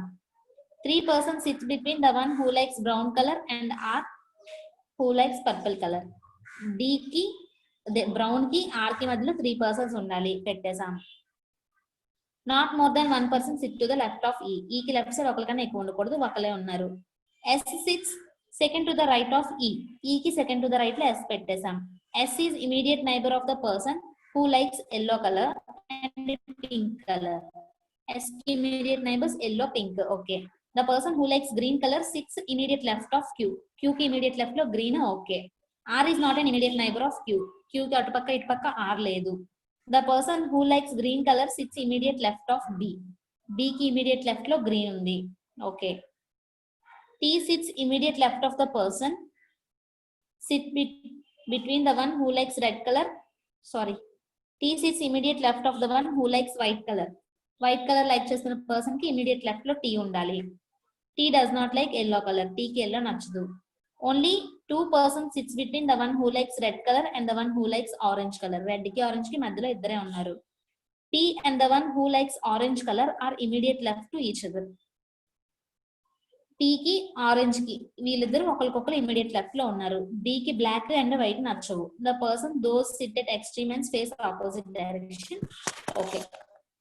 ఏమి ఇచ్చాడమ్మా ఇక్కడ ఏ faces south direction. అన్ని directions వచ్చేసాయి కదా, ఇక్కడ మనకి ఇంకేం పాయింట్ మిస్ చేసాం, ఒకే డైరెక్షన్ లో ఉండకూడదు. ఓకే చూడండి, పైన మనకి ఏమి ఇచ్చాడమ్మా, no 2 consecutive persons face same direction. అంటే ఇద్దరికన్నా మోర్ దాన్ ఒకే డైరెక్షన్ ఫేస్ చేసుకోకూడదు అని చెప్పాను కదా. ఇక్కడ మీరు అబ్జర్వ్ చేయండి, ఏ సౌత్ క్యూ సౌత్, పక్కన టీని సౌత్ లో పెట్టగలమా? ఈ 2 సౌత్ లో ఉన్నాయి కాబట్టి మనం మళ్ళీ టీని సౌత్ లో పెడితే రాంగ్ అయిపోతుంది కదా. సో టీని నార్త్ పెట్టుకుంటాం. ఇప్పుడు టీ నార్త్ బి నార్త్, పక్కన ఆర్ ని నార్త్ లో పెట్టగలమా? పెట్టలేము, ఎందుకంటే ఇద్దరు నార్త్ లో ఉన్నారు. ఇది కూడా నార్త్ పెడితే రాంగ్ అయిపోతుంది, కాబట్టి ఆర్ ని సౌత్ లో పెట్టాలి. ఎక్స్ట్రీమ్ ఎండ్స్ లో కూర్చున్న ఆపోజిట్ డైరెక్షన్స్ అన్నారు కదా, ఆర్ సౌత్ కాబట్టి సి నార్త్ అవుతుంది. ఓకేనా, ఇది ఆన్సర్. ఇంత చెయ్యాలి.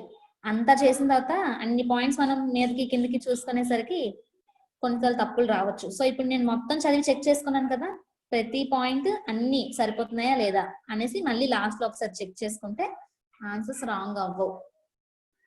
కరెక్టే చేస్తాంలే అని ఓవర్ కాన్ఫిడెన్స్ అయిపోతే తప్పులు అయిపోతాయి.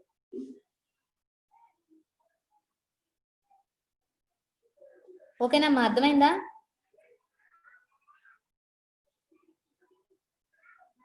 అర్థమైందా? మళ్ళీ చెప్పనా, డౌట్లు ఉన్నాయా?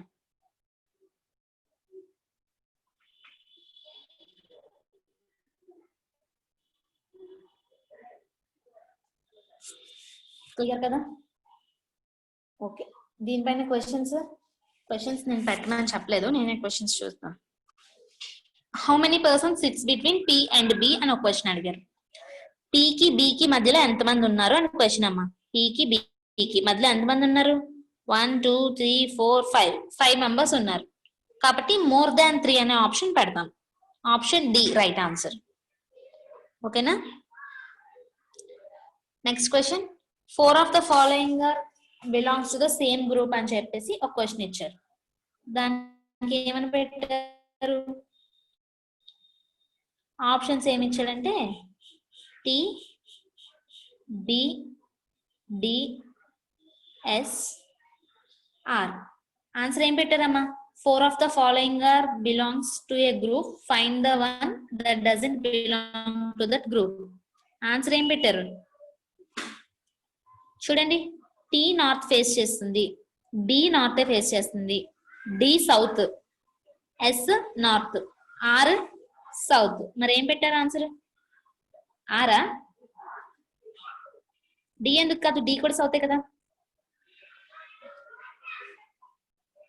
డి ఎందుకు పెట్టలేదు? రీజన్ చెప్పండి. ఆర్ ఎందుకు పెట్టారు?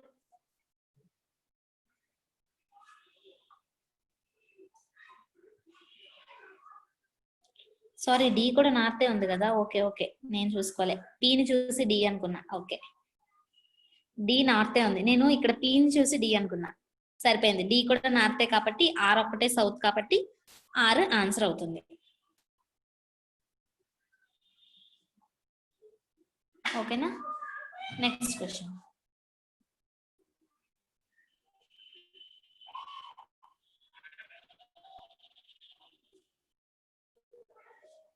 Who sits immediate right of R? Are కి ఇమీడియట్ రైట్ లో ఎవరున్నారు? క్లియర్ గా తెలుస్తుంది కదా. బి. ఆప్షన్స్ లో బి ఉంటే బి అని పెడతాం, లేకపోతే బికి ఏ కలర్ ఇష్టం? బ్లూ ఇష్టం. So the person who likes blue colour అని కూడా ఇస్తాడు. ఆ రెండిట్లో ఏదంటే అది పెడతాం. ఇక్కడ మనకి the person who likes blue colour అని ఇచ్చాడు ఆప్షన్ సి లో. సో ఆప్షన్ సి మనకి ఆన్సర్ అవుతుంది. నెక్స్ట్ క్వశ్చన్ ఏంటి? What is the position of Q with respect to S? S నుంచి చూస్తే క్యూ పొజిషన్ ఏంటి అని అడుగుతున్నాడు. ఎస్ నార్త్ కదా, సో రైట్ సైడ్ లో ఉంది క్యూ. 1 2 3 థర్డ్ ప్లేస్ లో ఉంది కాబట్టి ఎస్ నుంచి చూస్తే క్యూ పొజిషన్ ఏంటమ్మా? థర్డ్ టు రైట్, అది క్యూ పొజిషన్. ఓకేనా? Next question, which of the following colour does A like? ఏకి ఏ కలర్ అంటే ఇష్టం? బ్రౌన్. So brown answer. అంతే, ఈ 5 క్వశ్చన్స్ తో ఈ పజిల్ అయిపోయింది. నెక్స్ట్ పజిల్ చూద్దాం. క్లియర్ కదా అందరికి? ఇది చెప్పేసారు క్లియర్. నెక్స్ట్ క్వశ్చన్ చూద్దాం. ఇది బ్లడ్ రిలేషన్ అమ్మా. బ్లడ్ రిలేషన్ నేను మీకు పజిల్స్ లీనియర్ అరేంజ్మెంట్ అయిపోయిన తర్వాత చెప్దాం అనుకున్నాను. చూడండి, ఫస్ట్ బ్లడ్ రిలేషన్ లో మెయిన్ గా బేసిక్ గా ప్లస్ అంటే మేల్, మైనస్ అంటే ఫిమేల్ అమ్మా. నేను ఆ రెండు యూజ్ చేసుకొని మేల్ ఫిమేల్ ని డిఫరెన్షియేట్ చేస్తా. సో చూడండి, ఇప్పుడు there are 8 members in a family. ఫ్యామిలీలో ఎంతమంది ఉన్నారంట? 8 మెంబర్స్ ఉన్నారంట. ఎవరెవరు? T, Q, R S, T, U, V and W. వీళ్ళ 8 మెంబర్స్ ఒక ఫ్యామిలీ మెంబర్స్ అన్నమాట. అందులో దెర్ ఆర్ 4 ఫిమేల్స్. ఈ ఫ్యామిలీలో ఫిమేల్స్ ఎంతమంది? 4. అంటే ఆడవాళ్ళు 4 ఉన్నారు. ఓకేనా? And 3 married couple. 4 ఆడవాళ్ళు ఉన్నారు, 3 పెళ్ళైన కపుల్ అంటే ఏంటి? జంటలు. 3 పెళ్ళైపోయిన జంటలు ఉన్నారంట. సో వాళ్ళ రిలేషన్స్ ఏంటి అని ఇక్కడ నుంచి ఇక్కడ వరకు ఇచ్చాడు. మనం ట్రై చేద్దాం ఏం చేయాలో. దీనికి ఫ్యామిలీ ట్రీ అనేది వేసుకోవాలి. నేను ఫుల్ ఫ్యామిలీ ట్రీ అనేది మీ క్లాస్ చెప్పేటప్పుడు చెప్తా. ఇప్పుడు దీనికి మాత్రం ఎలా వేసుకోవాలో చెప్తాను చూడండి. R is daughter in law of V అంటే అర్థం ఏంటి?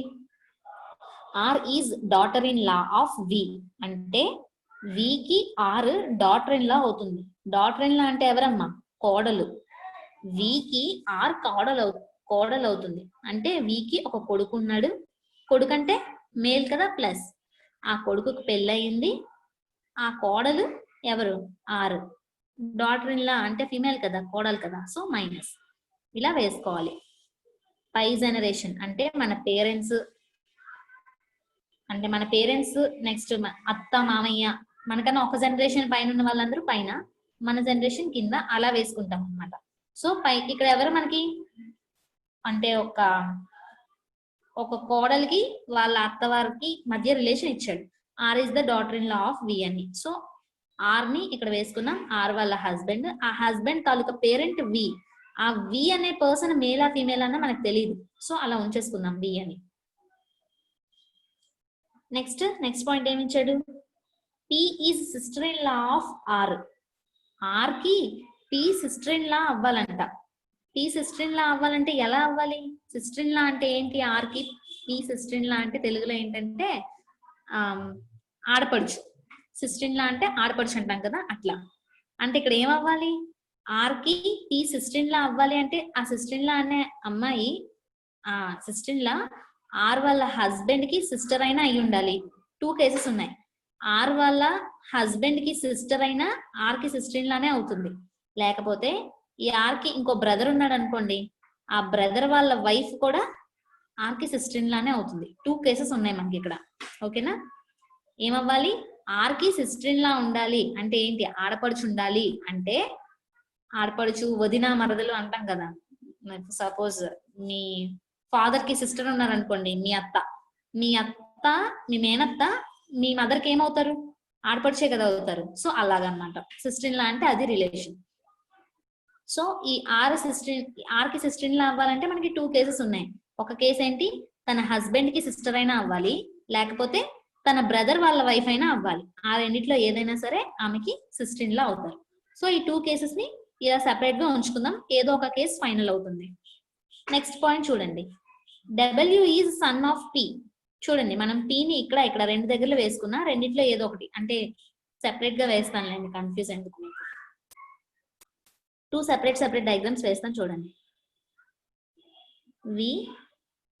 వికి ఒక కొడుకున్నాడు, వాళ్ళ ఆవిడ ఆర్. ఓకేనా? ఇక్కడ వికి ఒక కొడుకున్నాడు, వాళ్ళ ఆవిడ ఆర్. చూడండి అమ్మా, నేను ఈ husband and wife relation married couple కి డబుల్ ఆరో పెట్టాను. డబుల్ ఆరో పెడితే అది మ్యారీడ్ కపుల్ అని అర్థం. ఓకేనా? సింగిల్ లైన్ పెడితే వాళ్ళు బ్రదర్ అండ్ సిస్టర్స్ అని, సిబ్లింగ్స్ అని అర్థం. సో ఇక్కడ మనం 2 కేసెస్ ఏం చెప్పాం? ఆర్ కి సిస్టర్ ఇన్ లా అవ్వాలంటే ఏమవ్వాలి? ఆర్ కి సిస్టర్ ఇన్ లా అవ్వాలంటే వాళ్ళ హస్బెండ్ కి సిస్టర్ అవ్వాలి ఒక కేసులో. So P. నెక్స్ట్ కేసులో ఏంటి? తనకు ఒక బ్రదర్ ఉండాలి, ఆ బ్రదర్ వాళ్ళ వైఫ్ మనకి పి అవ్వాలి. చూడండి, ఆర్ కి తన బ్రదర్ కి మధ్యలో సింగిల్ లైన్ వేస్తే అది సిబ్లింగ్ అని అర్థం. అంటే బ్రదర్ గాని సిస్టర్ గాని. ఇలా డబల్ లైన్ వేసి పేర్ చేస్తే అది మ్యారీడ్ కపుల్ అని అర్థం. సో నేను 2 కేసెస్ వేసుకున్నా. ఆర్ కి సిస్టర్ ఇన్ లా అవ్వాలంటే ఈ 2 రకాలుగా అవ్వచ్చు. Next, W is son of P. పికి ఒక కొడుకున్నాడంట, డబ్ల్యూ సన్ కాబట్టి ప్లస్ వేసుకున్నాను. ఓకేనా? Next point, W is brother of U. డబ్ల్యూకి ఒక బ్రదర్ కూడా ఉన్నాడంట. డబ్ల్యూ ఏమో యూకి బ్రదర్ అవ్వాలంట. ఓకే, చూడండి, వీళ్ళిద్దరి మధ్య రిలేషన్ ఏంటి? బ్రదర్ అంటే సిబ్లింగ్ కదా, సో సింగిల్ లైన్ వేసుకున్నాం. డబ్ల్యూ అనే పర్సన్ యూకి brother. Next, T is father of S. T అనే పర్సన్ ఎస్ కి ఫాదర్ అవ్వాలి. Next, who is not married to P. S is not married to P అంటే P husband S కాదు, ఇంకొక yes ఉన్నారు. ఆ ఎస్ అనే పర్సన్ కి టి ఫాదర్ అవ్వాలి. అంతేనా? సో ఇక్కడ కాదు అంటే ఇంకెక్కడ మిగిలింది మనకి? బ్లాంక్. ఇక్కడ టీ వేసుకున్నాం అనుకోండి, T is father of S అన్నాడు కదా, సో ఫాదర్ అన్నాడు కాబట్టి హయ్యర్ జనరేషన్.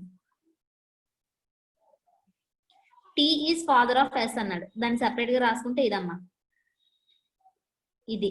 దీన్ని మనం ఫిట్ చేయాలి. ఎక్కడ ఫిట్ చేయాలి? ఎస్ ని పెట్టాలి, కానీ ఎస్ ఏమో పి హస్బెండ్ అవ్వకూడదు అంట.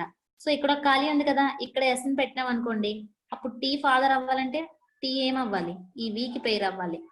అప్పుడు టీ ఫాదర్ వేసుకుంటే వి మదర్ అవుతారు. సరిపోయిందా? T is the father of S. S ని ఇక్కడ వేసుకుంటే ఎస్ వాళ్ళ ఫాదర్ టీ అవుతారు, మదర్ ఏమో వి అవుతారు మైనస్. సరిపోయిందా? ఇక్కడ వేసుకున్నాం అనుకోండి, ఇక్కడ కూడా సేమ్ వేసుకుందాం. ఇక్కడ ఏమి ఇచ్చాడు?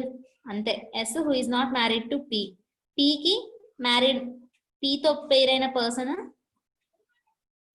ఎస్ కాదు అని ఇచ్చాడు. చూడండి ఇక్కడ తిను బ్రదర్ సిస్టర్స్, ఇక్కడ ఈ పర్సన్ ఎస్ కాదు అని ఇచ్చాడు. సో ఇక్కడ ఎస్ వేసుకున్నాం అనుకోండి, వీకి పేరు టీ అవుతుంది. అప్పుడు టీ ఫాదర్, వి మదర్. ఇవి 2 కేసెస్. నెక్స్ట్ పాయింట్ ఏమి ఇచ్చాడు? టీ హ్యాస్ ఓన్లీ 1 చైల్డ్ అని ఇచ్చాడు. చూడండి ఇక్కడ మనం టీకి వీకి పేరప్ చేసాం. వీళ్ళకి ఎంతమంది పిల్లలు వచ్చారు? ఇక్కడ 2 వచ్చారు కదా. ఈ తిను 2 పిల్లలు వచ్చారు కదా. సో కానీ ఇక్కడ ఏమి ఇచ్చాడు? టీ హ్యాస్ ఓన్లీ 1 చైల్డ్ అన్నాడు. సో మనకు ఒకలే రావాలి. ఇక్కడ చూడండి వీళ్ళిద్దరికి ఒక్క సన్నే కదా వచ్చారు. సో ఇక్కడ మనకి సెట్ అయింది. కాబట్టి ఇందులో ఇక్కడ ఇద్దరు పిల్లలు వచ్చేసారు కాబట్టి ఇందులో మనకి ఆన్సర్ కాదు, ఈ పాసిబిలిటీ రాంగ్. ఇక్కడ మనకి ఒక్క చైల్డే వచ్చారు. సో ఇది ఇందులోనే ఆన్సర్ వస్తుంది. అంతే, వాడు ఇచ్చిన పాయింట్స్ అన్ని అయిపోయాయి. ఇంకెవరు మిగిలేరు? చూడండి ఎంతమంది వచ్చారు? 8 మెంబర్స్ ఉండాలి కదా. 1 2 3 4 5 6 7 8 మెంబర్స్ వేసుకున్నాం. కానీ ఇక్కడ సర్కిల్ ఆ పర్సన్ ఎవరో తెలియదు. ఆ మిగిలిపోయిన పొజిషన్ లో ఎవరు వస్తారు? చూడండి ఎవరు మిగిలిపోయారు? ఈ క్యూ మిగిలిపోయింది కదా. సో ఇక్కడ క్యూని వేసుకుంటాం. నెక్స్ట్ జెండర్స్ అందరికి మేలా ఫీమేలా తెలిసిపోయిందా? చూడండి వి అందరికి తెలిసిపోయింది. ఇక్కడ యు అనే పర్సన్ కి మేలా ఫీమేలా తెలియలేదు. కానీ ఇక్కడ మనకి కౌంట్ ఏమి ఇచ్చాడు? 4 ఫీమేల్స్ ఉండాలి అని ఇచ్చాడు. 4 ఫీమేల్స్ ఎక్కడెక్కడ వచ్చారు? వి ఒక ఫీమేల్, ఆర్ ఒక ఫీమేల్, పి ఒక ఫీమేల్, ముగ్గురే వచ్చారు. 4వ ఫీమేల్ రాలేదు. కానీ ఇక్కడ ఒక పర్సన్ కి జెండర్ కూడా మనకి తెలియదు. సో ఈ 4వ పర్సన్ కి ఫీమేల్ వేసుకుంటాం. ఇప్పుడు 4 ఫీమేల్స్, 4 ఫీమేల్, 3 మేలు వచ్చారు. సో ఇది మనకి వచ్చిన రిలేషన్ ట్రీ. దీన్ని బట్టి వాడు అడిగిన క్వశ్చన్స్ ని మనం ఆన్సర్ చెయ్యాలి. అర్థమైందా ఎలా వేసుకుందాం అన్నది? మళ్ళీ చెప్పాలా? చెప్పండి. మరి బ్లడ్ రిలేషన్స్ కొంచెం కన్ఫ్యూజింగ్ గానే ఉంటది అందరికి. నేను మెయిన్ క్లాస్ చెప్పేటప్పుడు మీకు కన్ఫ్యూజ్ అవ్వకుండా క్లియర్ గా చెప్తాను. ఇక్కడ ఈ క్వశ్చన్ ఎక్స్ప్లెయిన్ చేయాలి కాబట్టి మీకు రూల్స్ ఏం చెప్పకుండా డైరెక్ట్ గా చెప్పడం వల్ల కన్ఫ్యూజ్ అయ్యే ఛాన్స్ ఉంది. కాబట్టి డౌట్ ఉంటే మళ్ళీ అడగండి, చెప్తాను. అందరికి క్లియర్ అయిందా?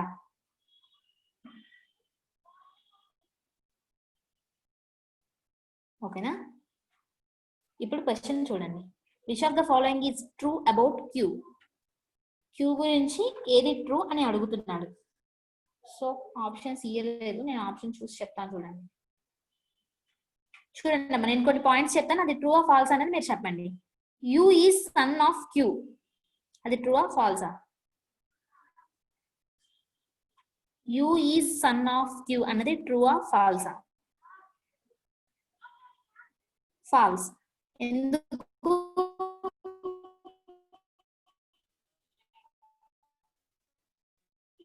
యు అనేది మనకి ఫిమేల్, మనకేం ఇచ్చాడు? U is son of Q అన్నాడు. ఫిమేల్ సన్ ఎలా అవుతుంది?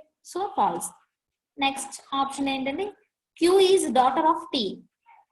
Queue is daughter of T అవుతుందా? అవ్వదు. ఎందుకంటే టీ ఎక్కడ ఉంది, క్యూ ఎక్కడ ఉంది? డాటరా? కాదు, అసలు రిలేషనే లేదు. తను టీకి ఒకే ఒక్క సన్ ఉన్నాడు అంతే. Next R is sister in law of Q. R is sister in law of Q అవుతుందా? R Q brother and sister, siblings వాళ్ళిద్దరు. సిస్టర్ ఇన్ లా అవన్నీ ఎందుకు? సో ఆ పాయింట్ కూడా ఫాల్స్ కదా. U is daughter of Q, క్యూకి daughter U, సరిపోయింది కదా. క్యూకి పీకి వీళ్ళిద్దరికి 2 పిల్లలు ఉన్నారు. ఎవరు? W son, U daughter. So U is daughter of Q. So option D right answer. Next question చూద్దాం. నెక్స్ట్ క్వశ్చన్ ఏముంది? Who among the following is sister in law of S? S కి సిస్టర్ ఇన్ లా అంట ఎవరమ్మా? S కి sister in law ఎవరు? T. S కి sister in law అంటే మన సిస్టర్ ఇన్ లా అంటే ఏంటి? మన జనరేషన్ లోనే చూసుకోవాలి. సో ఈ లైన్ లోనే చూసుకోవాలి మనకి సిస్టర్ ఇన్ లా అంటే. ఎస్ కి సిస్టర్ ఇన్ లా ఇక్కడ లేడీస్ ఎవరు ఉన్నారు? ఆర్ పి ఇద్దరే ఉన్నారు. అందులో ఆర్ వైఫ్. సో తన వైఫ్ కి సిస్టర్ ఇన్ లా అంటే తనకి కూడా సిస్టర్ ఇన్ లా అయ్యే కదా. So P answer. Next relations వేరే మోడల్ చూద్దాం. ఇక్కడతో ఈ క్వశ్చన్ అయిపోయింది. నెక్స్ట్ ఇవి చూడండి. ఇది ఎలా అంటే సేమ్ ఇక్కడ మనకి కొన్ని సింబల్స్ ఇచ్చాడమ్మా, ఆ సింబల్ కి తగ్గట్టు కొన్ని రిలేషన్స్ కూడా ఇచ్చాడు. ఆ సింబల్ బట్టి మనం రిలేషన్ ని వేసుకోవాలి. ఓకేనా? సో ఇక్కడ మనకు ఒక ఎక్స్ప్రెషన్ ఇచ్చాడు, ఆ ఎక్స్ప్రెషన్ ని మనం డయాగ్రామ్ ఫామ్ లో వేసుకుంటే ఈజీ అవుతుంది. ఏమి ఇచ్చాడు? Q@R. @ అంటే ఏంటి? మదర్, అంతేనా? అంటే అర్థం ఏంటి? Q is mother of R అని అర్థం. Q ఈజ్ మదర్ అంటే minus of R. Next R తర్వాత R స్టార్ O. స్టార్ అంటే ఏంటి? Son. R is son of O. R is son అంటే ప్లస్, సన్ ఆఫ్ O అంట. సన్ ఆఫ్ O అంటే ఏమవుతారమ్మా? ఆల్రెడీ Q, R కి Q mother అవుతుంది, ఇంకా O కి కూడా O కి కూడా R కొడుకే అవ్వాలంటే O ఏమవుతారు?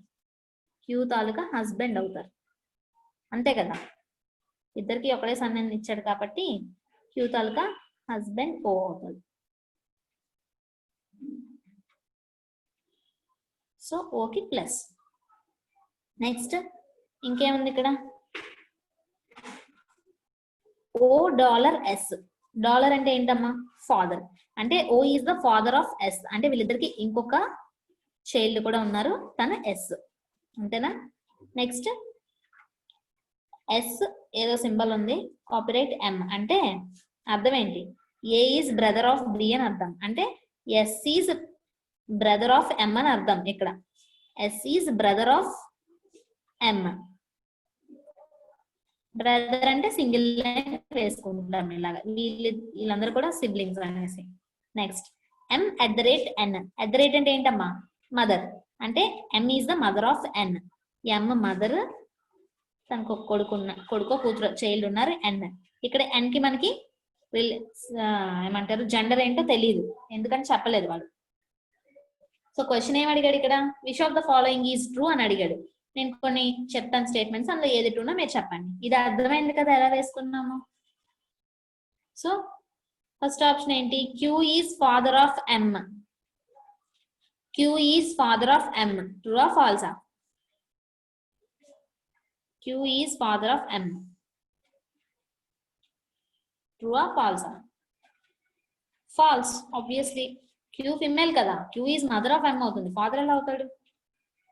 So false. Next N is nephew of S. N is nephew of S. Nephew అంటే ఏంటమ్మా? మేనల్లుడు. నెఫ్యూ అంటే మేనల్లుడు తెలుగులో. N is nephew of S అంట, అవుతుందా? ఓకే, S కి మేనల్లుడు ఆర్ మేనకోడలు అవ్వాలి N, కానీ N మనకి జెండర్ తెలియదు కదా. జెండర్ తెలియకుండా ఎలా ఫిక్స్ అయిపోతాం మేనల్లుడా మేనకోడలా అని? తెలియదు, సో చెప్పలేం కాబట్టి ఆ ఆప్షన్ కూడా wrong. Next R is aunt of N. N కి R ఆంట్ అవుతుందంట, అవుతుందా? R మేల్ కదా, ఆంట్ ఎలా అవుతాడు? అయితే అంకుల్ అవ్వాలి కానీ, so wrong. Next M is sister in law of R. R కి M సిస్టర్ ఇన్ లా అవుతుందంట, ఎలా అవుతుంది? సిస్టర్ కదా, క్లియర్ గా ఉంది, సిస్టర్ అవుతుంది, సిస్టర్ ఇన్ లా అవ్వదు కాబట్టి రాంగ్. సో ఆప్షన్ ఏం పెడతారు? నెక్స్ట్ నెక్స్ట్ క్వశ్చన్ ఏంటి? అది వేరే క్వశ్చనా? చూద్దాం.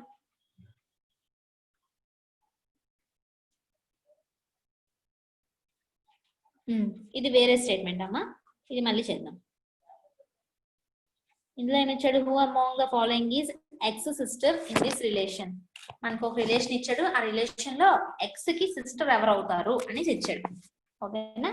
సో ఈ స్టేట్మెంట్ ప్రకారం మనం డయాగ్రామ్ వేసుకుందాం. ఫస్ట్ ఎక్స్ తో స్టార్ట్ అయింది. ఎక్స్ స్టార్ వి అంటే ఏంటమ్మా? ఎక్స్ ఈజ్ సన్ ఆఫ్ వి, అంతేనా? X is son of V అంటే వి కి ఎక్స్ సన్, వి కి ఎక్స్ సన్, సన్ కాబట్టి plus. Next V@U. V is mother of U అంటే V అనే పర్సన్ ఫీమేల్, U కి కూడా మదర్ ఏనంట, అంటే U ఏమవుతారు? X కి సిబ్లింగే కదా, సో అలా వేసుకున్నాం. నెక్స్ట్ U ఈ సింబల్, ఈ రెండు సింబల్స్ కల్పిస్తే బ్రదర్ కదమ్మా. U is brother of T. U ఏమో బ్రదర్ అంటే ప్లస్ టీ అంటే వీళ్ళ ముగ్గురికి పేరెంట్ వీనే, వాళ్ళ ముగ్గురు సిబ్లింగ్స్. Next T@W. @ అంటే ఏంటి? T is mother, T is mother of W. ఇది వాడిచ్చినది. అయితే ఇక్కడ ఏమవుతుంది?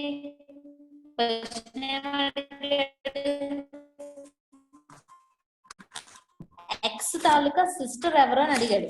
ఎక్స్ సిబ్లింగ్స్ ఎవరెవరు ఉన్నారమ్మా? UT, అందులో U female, sorry U male, T female. So sister అంటే ఎవరు అవుతారు? టీ అవుతారు. ఆన్సర్ వచ్చేసి టీ.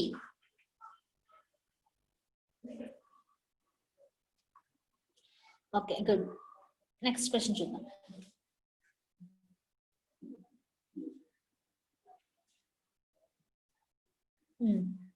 నెక్స్ట్ క్వశ్చన్ ఏం ఇచ్చాడంటే ఆప్షన్స్ ఇచ్చాడు. ఇది ఆప్షన్స్ చెక్ చేసుకోవాలమ్మా. ఆప్షన్స్ లో ఇచ్చిన రిలేషన్ బట్టి ఏది ట్రూ అవుతుంది అన్నది మనం చూడాలి. సో నేను ఒక్కొక్కటి రాస్తాను, అది మీరే చెక్ చేసి చెప్పండి. P*N percentile N @O copyright Q. ఇది ఒక ఆప్షన్ ఇచ్చాడు. ఈ ఆప్షన్ మనం చెక్ చేసుకోవాలి. ఎలా చెక్ చేసుకోవాలి? M ఏమో P కి సన్ ఇన్ లా అవ్వాలి. అలా అవుతుందో లేదో చూసుకోవాలి. ఓకేనా? M P కి సన్ ఇన్ లా అవ్వాలి. ఇక్కడ M P ఎక్కడ ఉన్నాయి? స్టార్టింగ్ లోనే ఉన్నాయి. సో ఈ రెండింటికి రిలేషన్ చూస్తే తెలిసిపోతుంది కదా. P*M అంటే అర్థం ఏంటి? P is son of M. P is son అవుతాడు అంటే M కి P కొడుకు అవుతాడు, కానీ సన్ ఇన్ లా అల్లుడు అవుతాడా? అవ్వడు. కాబట్టి ఈ ఆప్షన్ చూడగానే తెలిసిపోతుంది రాంగ్ అని. ఇంకొక ఆప్షన్ ఏమి ఇచ్చాడు? O%P*N*Q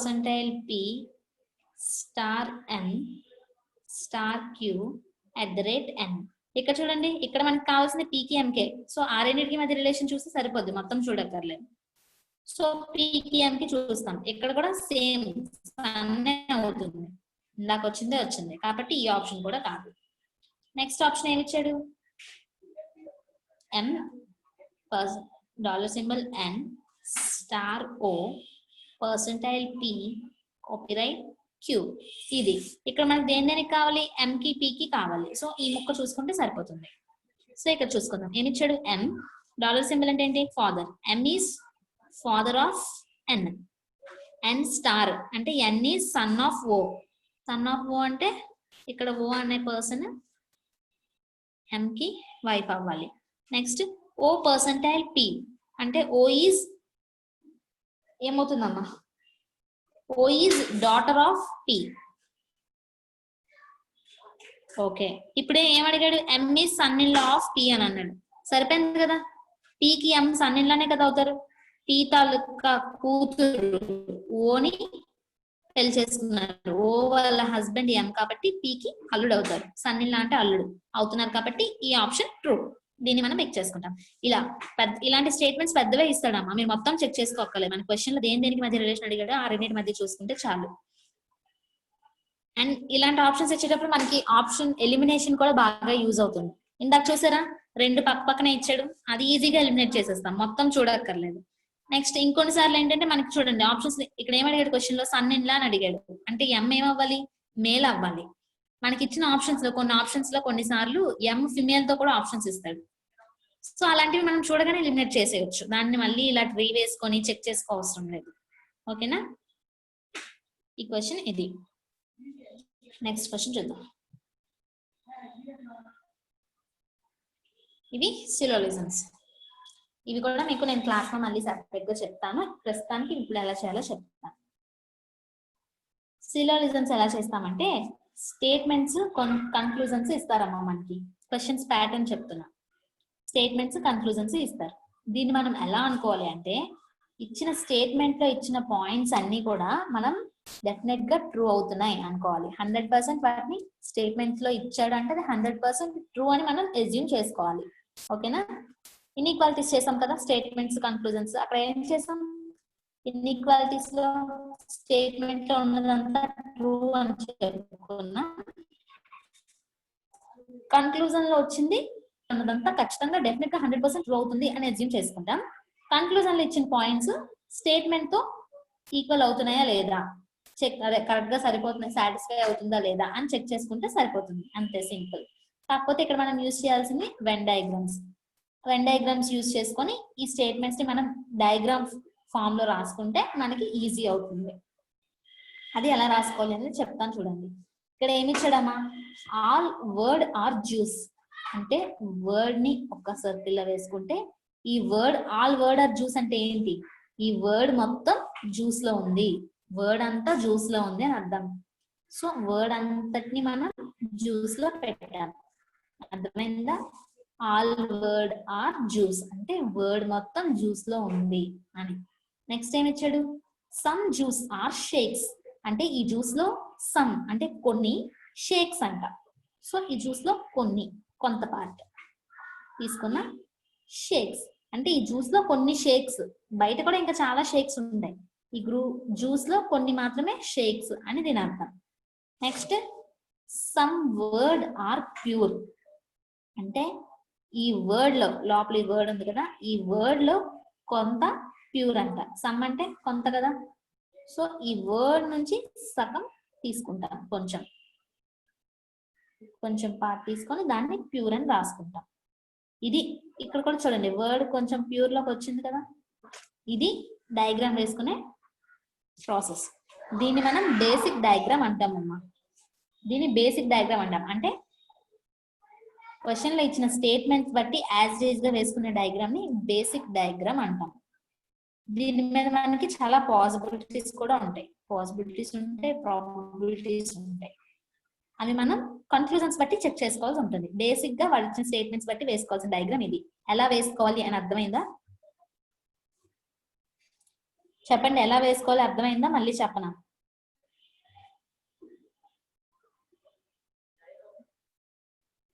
ఈజీ, 5 మార్క్స్ ఇస్తాడు, ప్రతి ఎగ్జామ్ లో 5 మార్క్స్ ఇస్తాడు, ఈజీగా మార్క్స్ స్కోర్ చేయొచ్చు. ఓకేనా? ఇది ఇది వేసుకునే ప్రాసెస్ బేసిక్ డయాగ్రామ్ అంటారు దీన్ని.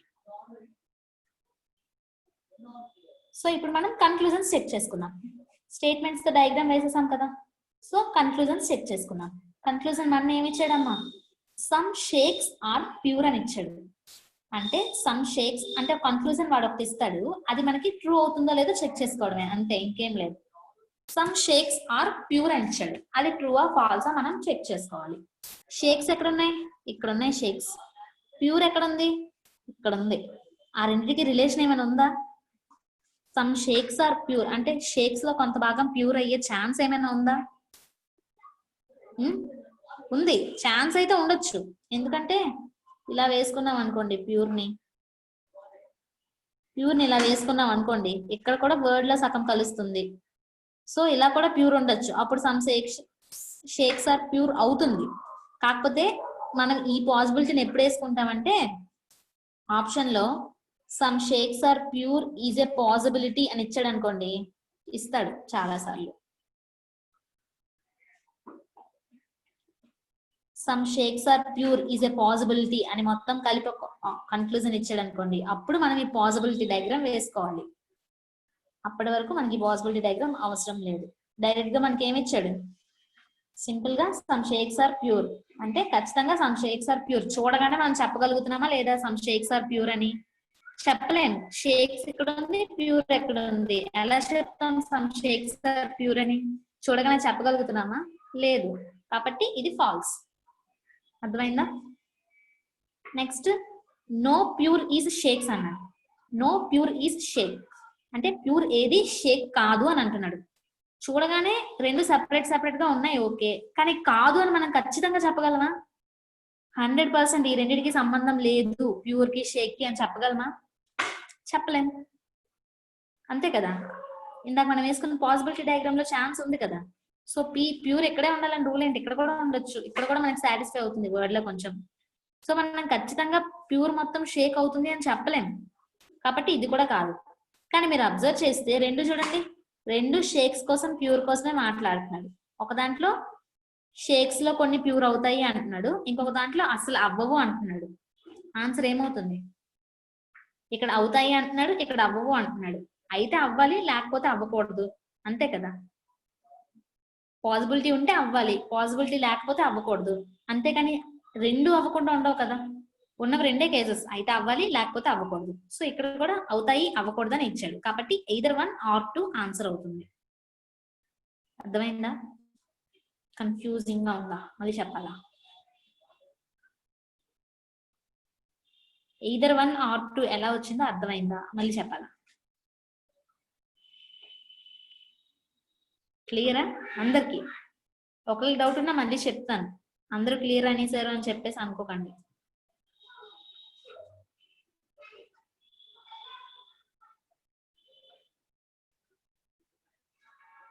రిపీట్ చేయనా? ఓకే.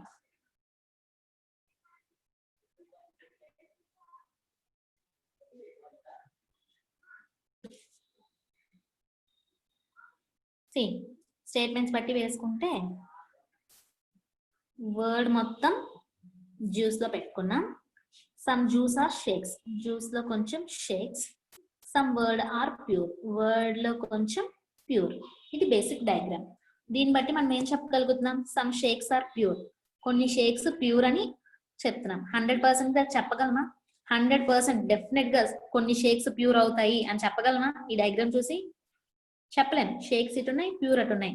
అవుతాయి అవ్వవో మనకు తెలియదు, చెప్పలేకపోతున్నాం, ఖచ్చితంగా చెప్పలేకపోతున్నాం. మనకి స్టేట్మెంట్స్ లో కూడా ఆ రెండింటికి కలిపి ఏది స్టేట్మెంట్ ఇవ్వలేదు. స్టేట్మెంట్ లో ఇచ్చుంటే ఖచ్చితంగా 100% ట్రూ అవుతుంది, కానీ స్టేట్మెంట్ లో ఇచ్చాడా ప్యూర్ కి షేక్స్ కి మధ్యలో రిలేషన్ ఇవ్వలేదు. సో మనం ఖచ్చితంగా ఆ రెండింటికి సంబంధం ఉంది అని చెప్పలేకపోతున్నాం. Next no pure is shake అన్నాడు, అంటే ప్యూర్ ఏది షేక్ కాదు, అంటే ఆ రెండింటికి అసలు సంబంధం లేదు అంటున్నాడు. ఓకే, సంబంధం లేదు అని ఖచ్చితంగా చెప్పగలమా? లేదు. ఎలా చెప్తాం? స్టేట్మెంట్స్ లో కూడా దాని గురించి అసలు మాటే మాట్లాడలేదు, అంటే సంబంధం ఉందని చెప్పలేదు, సంబంధం లేదని చెప్పలేదు. వాడు రెండు చెప్పలేదు కాబట్టి మనం ఆ రెండు ఫిక్స్ అవ్వలేము. సంబంధం ఉంటదని ఫిక్స్ అవ్వలేము, సంబంధం లేదు అని ఫిక్స్ అవ్వలేము, అంతే కదా. సో ఇది కూడా మనం ఫిక్స్ అవ్వలేము నో ప్యూరిష్ షేక్స్ అనేది, ఎందుకంటే సంబంధం లేదు అని కూడా మనం చెప్పలేకపోతున్నాం. ఉండొచ్చు, మనకు తెలియదు ఉందా లేదా అనేది, కాబట్టి ఉంది అని మనం చెప్పలేం, లేదు అని చెప్పలేం. కానీ ఇంకేదైనా ఆప్షన్ ఉందా? అయితే ఉండాలి లేకపోతే లేదు, అంతే కదా. ఇప్పుడు ఇద్దరు ఫ్రెండ్స్ ఉన్నారు, వాళ్ళిద్దరు ఫ్రెండ్స్ అయినా అవ్వాలి, ఎనిమిస్ అయినా అవ్వాలి. ఆ రెండు కాకుండా ఇంకేదైనా ఆప్షన్ ఉందా? లేదు. కాబట్టి అయితే ఆ రెండింటికి రిలేషన్ ఉండాలి లేకపోతే ఉండకూడదు, ఈ రెండిట్లో ఏదో ఒకటి అవ్వాలి. కాబట్టి either 1 or 2 అనేది మనం చూస్ చేసుకుంటాం. అయిందా? సంబంధం లేదనే దానికి క్వశ్చన్ లో ఎలా అడగచ్చు మేడం?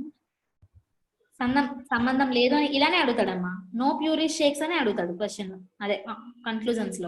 స్టేట్మెంట్స్ లో మేడం, స్టేట్మెంట్స్ లో సంబంధం లేదు అని చెప్పడానికా? అవును మేడం, అవును. స్టేట్మెంట్ డైరెక్ట్ గా సంబంధం లేదు అని చెప్తే నో ప్యూరిష్ షేక్స్ అని స్టేట్మెంట్ లోనే ఇస్తాడమ్మా. అప్పుడు మనం డయాగ్రామ్ ఇలా వేసుకోవాలి, ప్యూర్ కి షేక్స్ కి మధ్యలో లైన్ పెట్టి క్రాస్ పెట్టుకుంటాం. అప్పుడు ఈ రెండింటికి సంబంధం లేదు అని చెప్పడానికి, డయాగ్రామటికల్ గా చెప్పడానికి అలా చెప్తారు. ఓకే. స్టేట్మెంట్ లో చెప్పాలనుకుంటే ఈ పాయింట్ డైరెక్ట్ గా స్టేట్మెంట్ లోనే ఇస్తాడు, ఓకేనా. కానీ అలా ఇవ్వలేదు కాబట్టి మనం చెప్పలేము ఉందా లేదా అన్నది. అర్థమైందా? నేను క్లాస్ చెప్పేటప్పుడు మీకు డీటెయిల్ గా చెప్తా, బేసిక్ లెవెల్ నుంచి ఇది కొంచెం అడ్వాన్స్ లెవెల్ కాబట్టి మీకు కొంచెం కన్ఫ్యూజ్ అయ్యే ఛాన్స్ ఉంది. చిన్న ప్రాబ్లమ్స్ నుంచి చేస్తూ ఉంటే వచ్చేస్తుంది, ఆ ఇన్స్టింక్ట్స్ అనేవి మీకే వచ్చేస్తాయి, డౌట్స్ రావు. ఓకేనా? నెక్స్ట్ క్వశ్చన్ చూద్దాం. ఇది కూడా అందులో ఉండే. ఏమి ఇచ్చాడమ్మా? స్టేట్మెంట్స్ బట్టి చూసుకుంటే డయాగ్రామ్ వేసుకోవాలి కదా.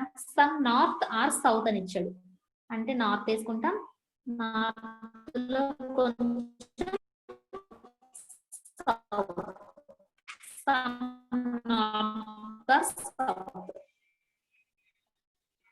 Only few south or west అంట, అంటే అర్థమైందమ్మా, సౌత్ లో కొంచెం మాత్రమే వెస్ట్ అవుతుంది, సంబంధం లేదు అని అర్థం.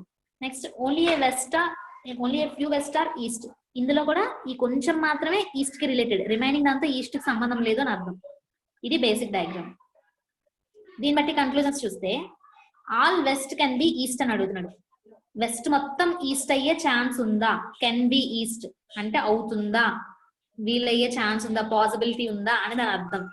All west can be east అవ్వచ్చు అనేసి. అదే వెస్ట్ మొత్తం ఈస్ట్ అవుతుంది అని ఇచ్చాడు. ఎలా అవుతుంది? అవ్వదు కదా, మనకి క్లియర్ గా ఇచ్చాడు. Only a few west are east అని క్లియర్ గా ఇచ్చాడు. అంటే వెస్ట్ లో కొంచెం మాత్రమే ఈస్ట్ అవుతుంది అని స్టేట్మెంట్ లో ఇచ్చాడు కాబట్టి ఇది 100% ట్రూ అని మనం అనుకుంటాం. కాబట్టి కొంచెం మాత్రమే ఈస్ట్ అవుతుంది. ఆల్ వెస్ట్ ఈస్ట్ అవ్వదు కాబట్టి ఇది ఫాల్స్. నెక్స్ట్ కన్క్లూజన్ ఏమి ఇచ్చాడు? All north can be south అని ఇచ్చాడు. All north can be south. చూడండి మన స్టేట్మెంట్ లో ఏముంది? ఆ రెండింటికి relation some north R south అని ఇచ్చాడు.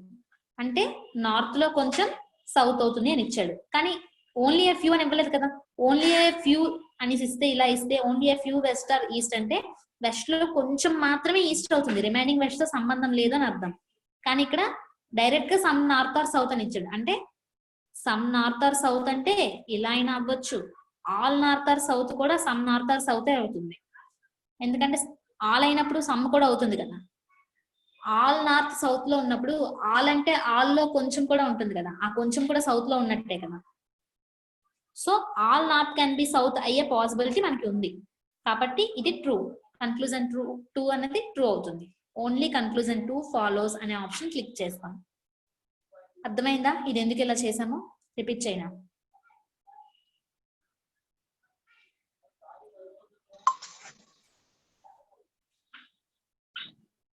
హలో చెప్పండి. మరి ముందే డయాగ్రామ్ అలా వేయచ్చు కదా మేడం? ఏంటమ్మా అర్థం కాలేదు? నార్త్ సౌత్ లోనే వేసేయచ్చు కదా మేడం, విడివిడిగా ఎందుకు వేసారు? కొంచెం నార్త్ సౌత్ లో వేసేయచ్చు కదా అనేసా? ఓకే చెప్తాను చూడండి.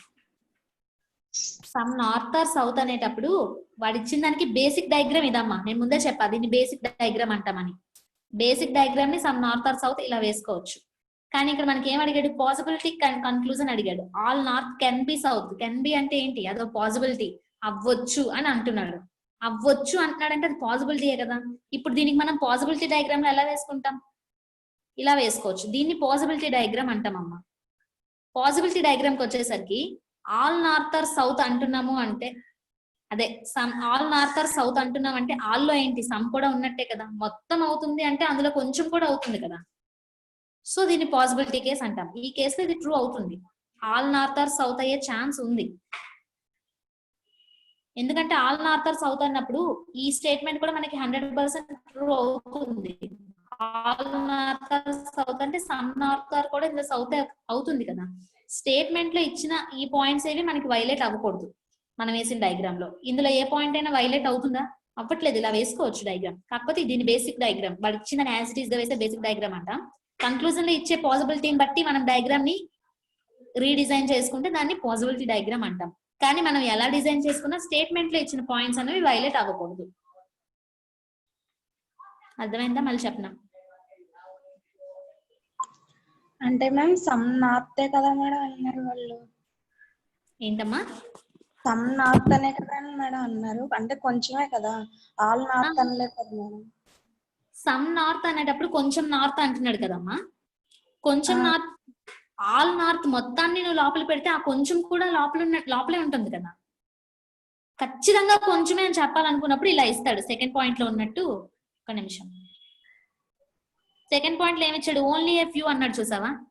ఓన్లీ ఏ ఫ్యూ అని ఖచ్చితంగా మనం కొంచెమే తీసుకోవాలి, మొత్తం తీసుకోకూడదు అని ఇండైరెక్ట్ గా చెప్తున్నట్టు. అది కొంచెం అంటే మీరు ఓన్లీ ఏ ఫ్యూ, కొంచెం మాత్రమే తీసుకోండి, మొత్తం కుదరదని ఇండైరెక్ట్ గా చెప్తున్నట్టు దీని అర్థం. సమ్ అంటే దాని అర్థం వచ్చేసి అది కొంచెమైనా అవ్వచ్చు, మొత్తమైనా అవ్వచ్చు, కానీ కొంత పార్ట్ మాత్రం సౌత్ లో ఉండాలి. అది మెయిన్. అర్థమైందా? ఓకే. ఇంకా కన్ఫ్యూజ్ అయిందా?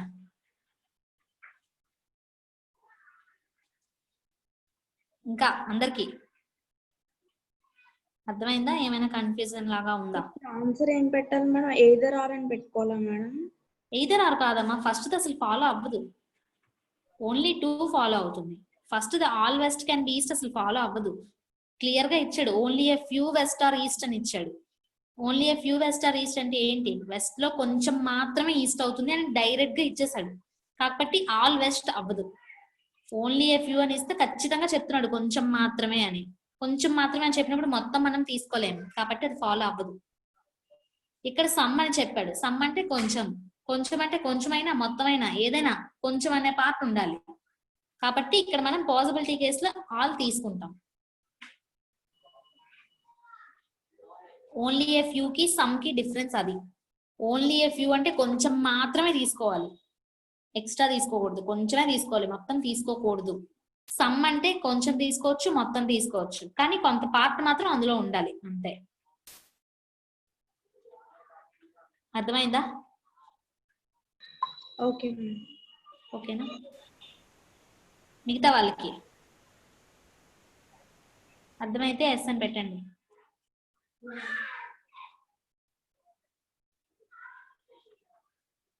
ఓకేనా? నెక్స్ట్ చూద్దాం.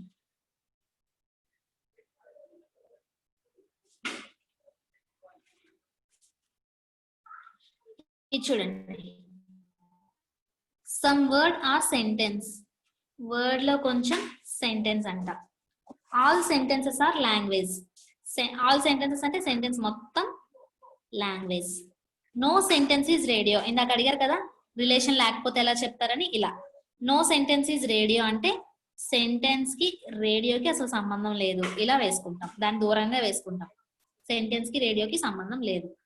ఇది బేసిక్ డయాగ్రామ్ అమ్మా, వాడు ఇచ్చిన స్టేట్మెంట్స్ కి బేసిక్ డయాగ్రామ్ ఇది. కన్క్లూజన్స్ చూడాలంటే all radio is language is a possibility అన్నాడు. అంటే రేడియో మొత్తం లాంగ్వేజ్ లో పెట్టుకుంటే పాసిబిలిటీ ఉందా? పాసిబిలిటీ ఉంది అని అంటున్నాడు. అది ట్రూ ఆర్ ఫాల్స్ మనం చెప్పాలి. సెంటెన్స్ కి రేడియోకి సంబంధం లేదు. రేడియోని మనం ఇక్కడ కూడా పెట్టుకోవచ్చు కదా, ఇలా పెట్టుకున్నాం అనుకోండి ఇందులో. ఇప్పుడు దీనికి సంబంధం లేకుండా దూరంగా పెట్టుకున్నాం, ఇలా కూడా ఉండొచ్చు కదా. కాబట్టి ఇది ట్రూ అవుతుంది. ఎందుకంటే సెంటెన్స్ కి రేడియోకి సంబంధం ఉండకూడదు, కానీ రేడియో ఎక్కడ పెట్టాలి తెలియదు మనకి. రేడియోని ఎక్కడైనా పెట్టుకోవచ్చు, కానీ సెంటెన్స్ కి రేడియోకి సంబంధం ఉండకూడదు అని మాత్రమే వాడు చెప్పాడు.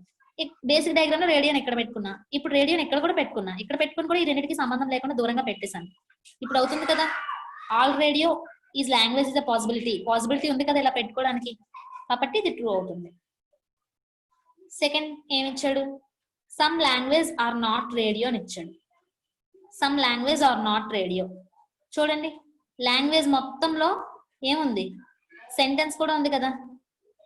లాంగ్వేజ్ లో మనకి సెంటెన్స్ ఉంది అంటే లాంగ్వేజ్ లో సమ్ పార్ట్, కొంత పార్ట్ మనకి సెంటెన్స్ ఉంది, ఆ సెంటెన్స్ రేడియో కాదు.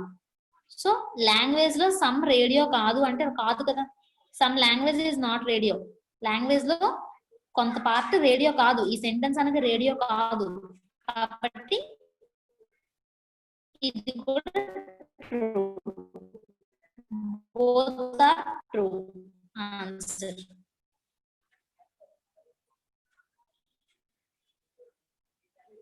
అర్థమైందా?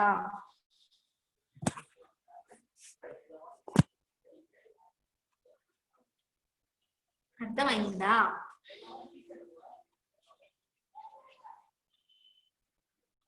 చెప్పండి, అర్థమైందా? మళ్ళీ చెప్పనా? Second conclusion.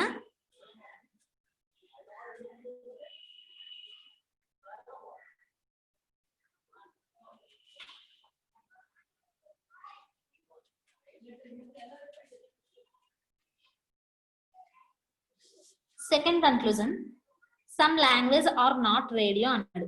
Some language are not radio అంటే అర్థం ఏంటి? లాంగ్వేజ్ లో కొంత పార్ట్ రేడియో కాదు అంటున్నాడు. లాంగ్వేజ్ లో కొంత పార్ట్ రేడియో కాదు, అది దాని అర్థం. లాంగ్వేజ్ లో కొంత పార్ట్ మనం తీసుకున్నాం, ఇది మొత్తం లాంగ్వేజ్. ఇందులో కొంత పార్ట్ ఇది, ఇది కొంత పార్టే కదా లాంగ్వేజ్ లో, లాంగ్వేజ్ లోనే ఉంది కదా, ఇది కొంత పార్టే కదా. ఈ పార్ట్ రేడియో కాదు అని ఇచ్చాడు కదా డైరెక్ట్ గా. నో సెంటెన్స్ ఈజ్ రేడియో, ఈ పార్ట్ ఏది రేడియో కాదు అని ఇచ్చాడు, అంటే ఇది రేడియో కాదు. అప్పుడు లాంగ్వేజ్ లో కొంత పార్ట్ రేడియో కాదు కదా, అదే వాడు ఇచ్చాడు. Some language is not radio, ఇది రేడియో కాదు కదా, సో ఇది ట్రూ. మ్యామ్ ఇక్కడ లాంగ్వేజ్ ప్లేస్ లో వర్డ్ అని పెట్టినా పాసిబిలిటీ అవుతుంది madam. Some word is not రేడియోనా? అంటే ట్రూ అవుతుంది కదమ్మా. సమ్ వర్డ్, వర్డ్ లో కొంత కూడా రేడియో కాదు కదా. ఈ పార్ట్ రేడియోలో ఈ పార్ట్ అన్నది ఇగో ఇది, ఈ పార్ట్ రేడియో కాదు కదా. వర్డ్ లో ఈ పార్ట్ రేడియో కాదు కదా, ఇది సెంటెన్స్ కాబట్టి దీనికి రేడియోకి సంబంధం లేదు కాబట్టి ఇది రేడియో కాదు. కాబట్టి some word is not radio కూడా రైట్ అవుతుంది, ట్రూ అవుతుంది. ఓకేనా మేడం చెప్పండి. కానీ స్టేట్మెంట్స్ లో మనకి లాంగ్వేజ్ కి రేడియోకి ఏ రిలేషన్ ఇవ్వలే కదా. స్టేట్మెంట్ లో రిలేషన్ ఇవ్వలేదు. సో అలాంటప్పుడు మనం బేసిక్ డయాగ్రామ్ తీసుకున్నప్పుడు ఫస్ట్ బయట తీసుకున్నాం కదా మేడం రేడియోని, అప్పుడు ఆ రెండింటి మధ్య రిలేషన్ ఉండదు కదా. అర్థం కాలే నాకు. అంటే ఫస్ట్ బేసిక్ డయాగ్రామ్ లో రేడియోని బయట తీసుకున్నాం కదా మేడం, లాంగ్వేజ్ కి అవును. అలాంటప్పుడు ఆ రెండింటికి అసలు ఆ రిలేషన్ ఉండదు కదా మేడం ఒకవేళ అలా అనుకుంటే. ఓకే, స్టేట్మెంట్ లో రెండింటికి రిలేషన్ ఇవ్వలేదు, బయట తీసుకున్నాం, కానీ పాసిబిలిటీ కేసు ఎలా తీసుకున్నాం అని అడుగుతున్నారు, అంతేనా? Yes madam. ఓకే, చెప్తాను చూడండి. మళ్ళీ వేసుకుంటున్నాను, మొత్తం ఇది అయిపోయింది.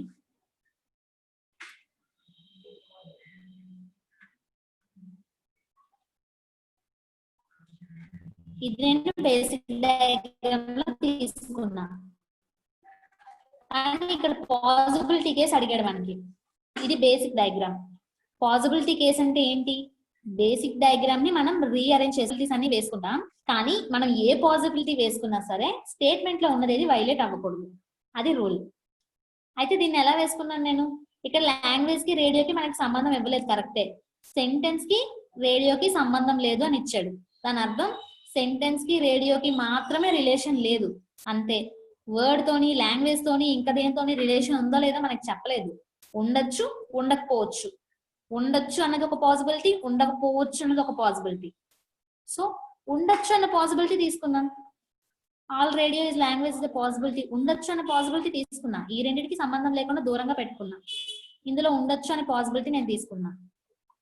అవుతుంది కదా, ట్రూ అవుతుంది కదా. ఇఫ్ సపోజ్ ఆర్ ని ఇక్కడ తీసుకోలేదు అనుకోండి, ఇది లాంగ్వేజా? నేను ఇలా తీసుకుంటాను. ఈ లాంగ్వేజ్ ఈ ఒక్క పార్టీ అని ఏంటి? ఇది మొత్తం నేను లాంగ్వేజ్ తీసుకుంటాను, దీన్ని మొత్తం నేను లాంగ్వేజ్ అనే అనుకుంటాను. ఇప్పుడు చూడండి, ఈ పార్ట్ మొత్తం నేను లాంగ్వేజ్ అనే అనుకుంటున్నా. ఇక్కడ చూడండి, ఈ sentence all sentences language, sentence మొత్తం లాంగ్వేజ్ లోనే ఉంది. No sentence is radio, sentence కి రేడియోకి సంబంధమే లేదు. Some word are sentence, statement లో ఇచ్చినవన్నీ సరిపోయి కదా. ఇందులో కూడా all radio is language is a possibility, radio మొత్తం లాంగ్వేజ్ లోనే ఉంది, ఇదో పాసిబిలిటీనే కదా. రేడియో గురించి లాంగ్వేజ్ గురించి, రేడియోకి లాంగ్వేజ్ కి మనకి ఆ రెండింటి మధ్య రిలేషన్ మనకి స్టేట్మెంట్ లో చెప్పలేదు. చెప్పలేదు అంటే దాని అర్థం ఆ రెండింటికి రిలేషన్ ఉండొచ్చు, ఉండకపోవచ్చు. ఉండకపోవచ్చు అన్నది ఒక పాసిబిలిటీ, ఉండొచ్చు అన్నది ఒక పాసిబిలిటీ. సో రెండు పాసిబిలిటీస్ మనకి ఆ పాసిబిలిటీ అనేది కన్క్లూజన్ లో ఇస్తే ట్రూ అవుతాయి.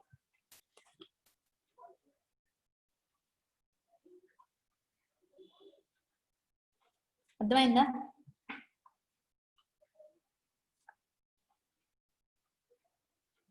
అర్థమైందా?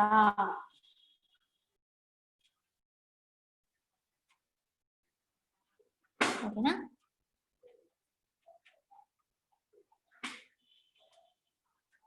నెక్స్ట్ క్వశ్చన్ చూద్దాం. ఇది కూడా same.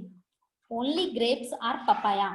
Only grapes are papaya అంటే దీన్ని ఎలా తీసుకుంటామంటే, ఓన్లీ గ్రేప్స్ ఆర్ పపాయా అంటే ఏంటి? కేవలం గ్రేప్స్ మాత్రమే పపాయాలో ఉంటాయి. సారీ, కేవలం గ్రేప్స్ మాత్రమే పపాయా అంటే పపాయా ఓన్లీ గ్రేప్స్ కి రిలేటెడ్, ఇంకా దేనికి రిలేటెడ్ కాదు అని అర్థం. దాన్ని ఎలా వేసుకుంటామంటే ఇలా వేసుకుంటాం. అంటే ఈ పపాయా అన్నది గ్రేప్స్ లో మాత్రమే ఉంటుంది, ఇంకా దేనితోని సంబంధం లేదు అని అర్థం. ఓన్లీ గ్రేప్స్ ఆర్ పపాయా అంటే దాని అర్థం అది. Next, some grapes are mango. Grapes లో కొంత mango. No mango is litchi. మ్యాంగోకి లిచీకి సంబంధం లేదు. ఇది స్టేట్మెంట్ లో వేసుకున్న బేసిక్ డయాగ్రామ్. కన్క్లూజన్ ఏమి ఇచ్చాడు? Some papaya is not litchi. పపాయాలో కొంత, some papaya is not litchi అని ఇచ్చాడు. చెప్పగలనా? Some grapes is not litchi అంటే ఓకే, ఎందుకంటే గ్రేప్ లో ఈ పార్ట్ మ్యాంగో కాబట్టి అది లిచీ కాదు కాబట్టి ట్రూ అంటాం. కానీ some papaya is not litchi అని చెప్పాడు. పపాయాకి లిచీకి అసలు దేనికి సంబంధం లేదు కదా. So option false. Next, some papaya is mango అని ఇచ్చాడు. సమ్ పపాయా మ్యాంగో అని చూసి డైరెక్ట్ గా చెప్పగలుగుతున్నామా? Papaya is mango is a possibility అని ఇచ్చాడు అనుకోండి, ఓకే పాసిబిలిటీ, మనం పాసిబిలిటీ డయాగ్రామ్ అప్పుడు వేసుకుంటాం. కానీ ఇక్కడ పాసిబిలిటీ కోసం అడగలేదు, డైరెక్ట్ గా అడిగేశాడు. సమ్ పపాయ ఈజ్ మ్యాంగో అని అనేసాడు డైరెక్ట్ గా. డైరెక్ట్ గా మనం చూడగానే చెప్పగలుగుతున్నామా సమ్ పపాయ ఈజ్ మ్యాంగో అని? చెప్పలేం కదా. అవ్వచ్చు, అవ్వకపోవచ్చు. అవ్వచ్చు అన్నది ఒక పాసిబిలిటీ, అవ్వకపోవచ్చు అన్నది ఒక పాసిబిలిటీ. అలా పాసిబిలిటీ ఏదైనా ఇస్తే మనం పాసిబిలిటీ డయాగ్రామ్ వేసి చూసుకుంటాం. కానీ మరి మనకు పాసిబిలిటీ ఇవ్వలే, డైరెక్ట్ గా అనేస్తున్నాడు అలాగా పపాయ ఈజ్ మ్యాంగో అని. అది చెప్పలేం కదా. సో ఇది కూడా ఫాల్స్. Answer neither 1 nor 2. అర్థమైందా?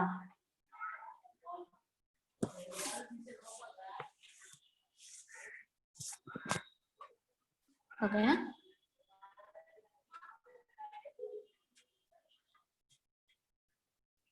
టైమ్ 4:10 అవుతుంది. మీకు 4 వరకే క్లాస్, కంటిన్యూ చేయమంటారా? రేపు చెప్తాం మిగతా క్వశ్చన్స్, మీ ఇష్టం. కంటిన్యూ చేస్తే 4:30 వరకు అవుతుంది. 4:30 నుంచి 5:30 వరకు మళ్ళీ మనకి కరెంట్ అఫైర్స్ ఉంటాయి. లేదు మేడం ఆపేయండి రేపు చెప్పండి అంటే రేపు చెప్తాను, మీకు రేపు కావాలి అనుకుంటే. చెప్పండి.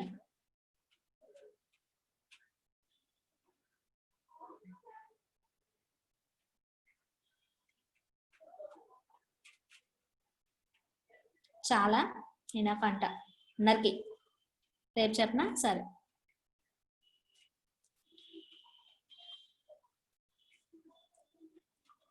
సరే యూ కెన్ లీవ్. మళ్ళీ 4:30కి కరెంట్ అఫైర్స్ ఐడి పెడతాను, రండి. ఓకేనా? బాయ్.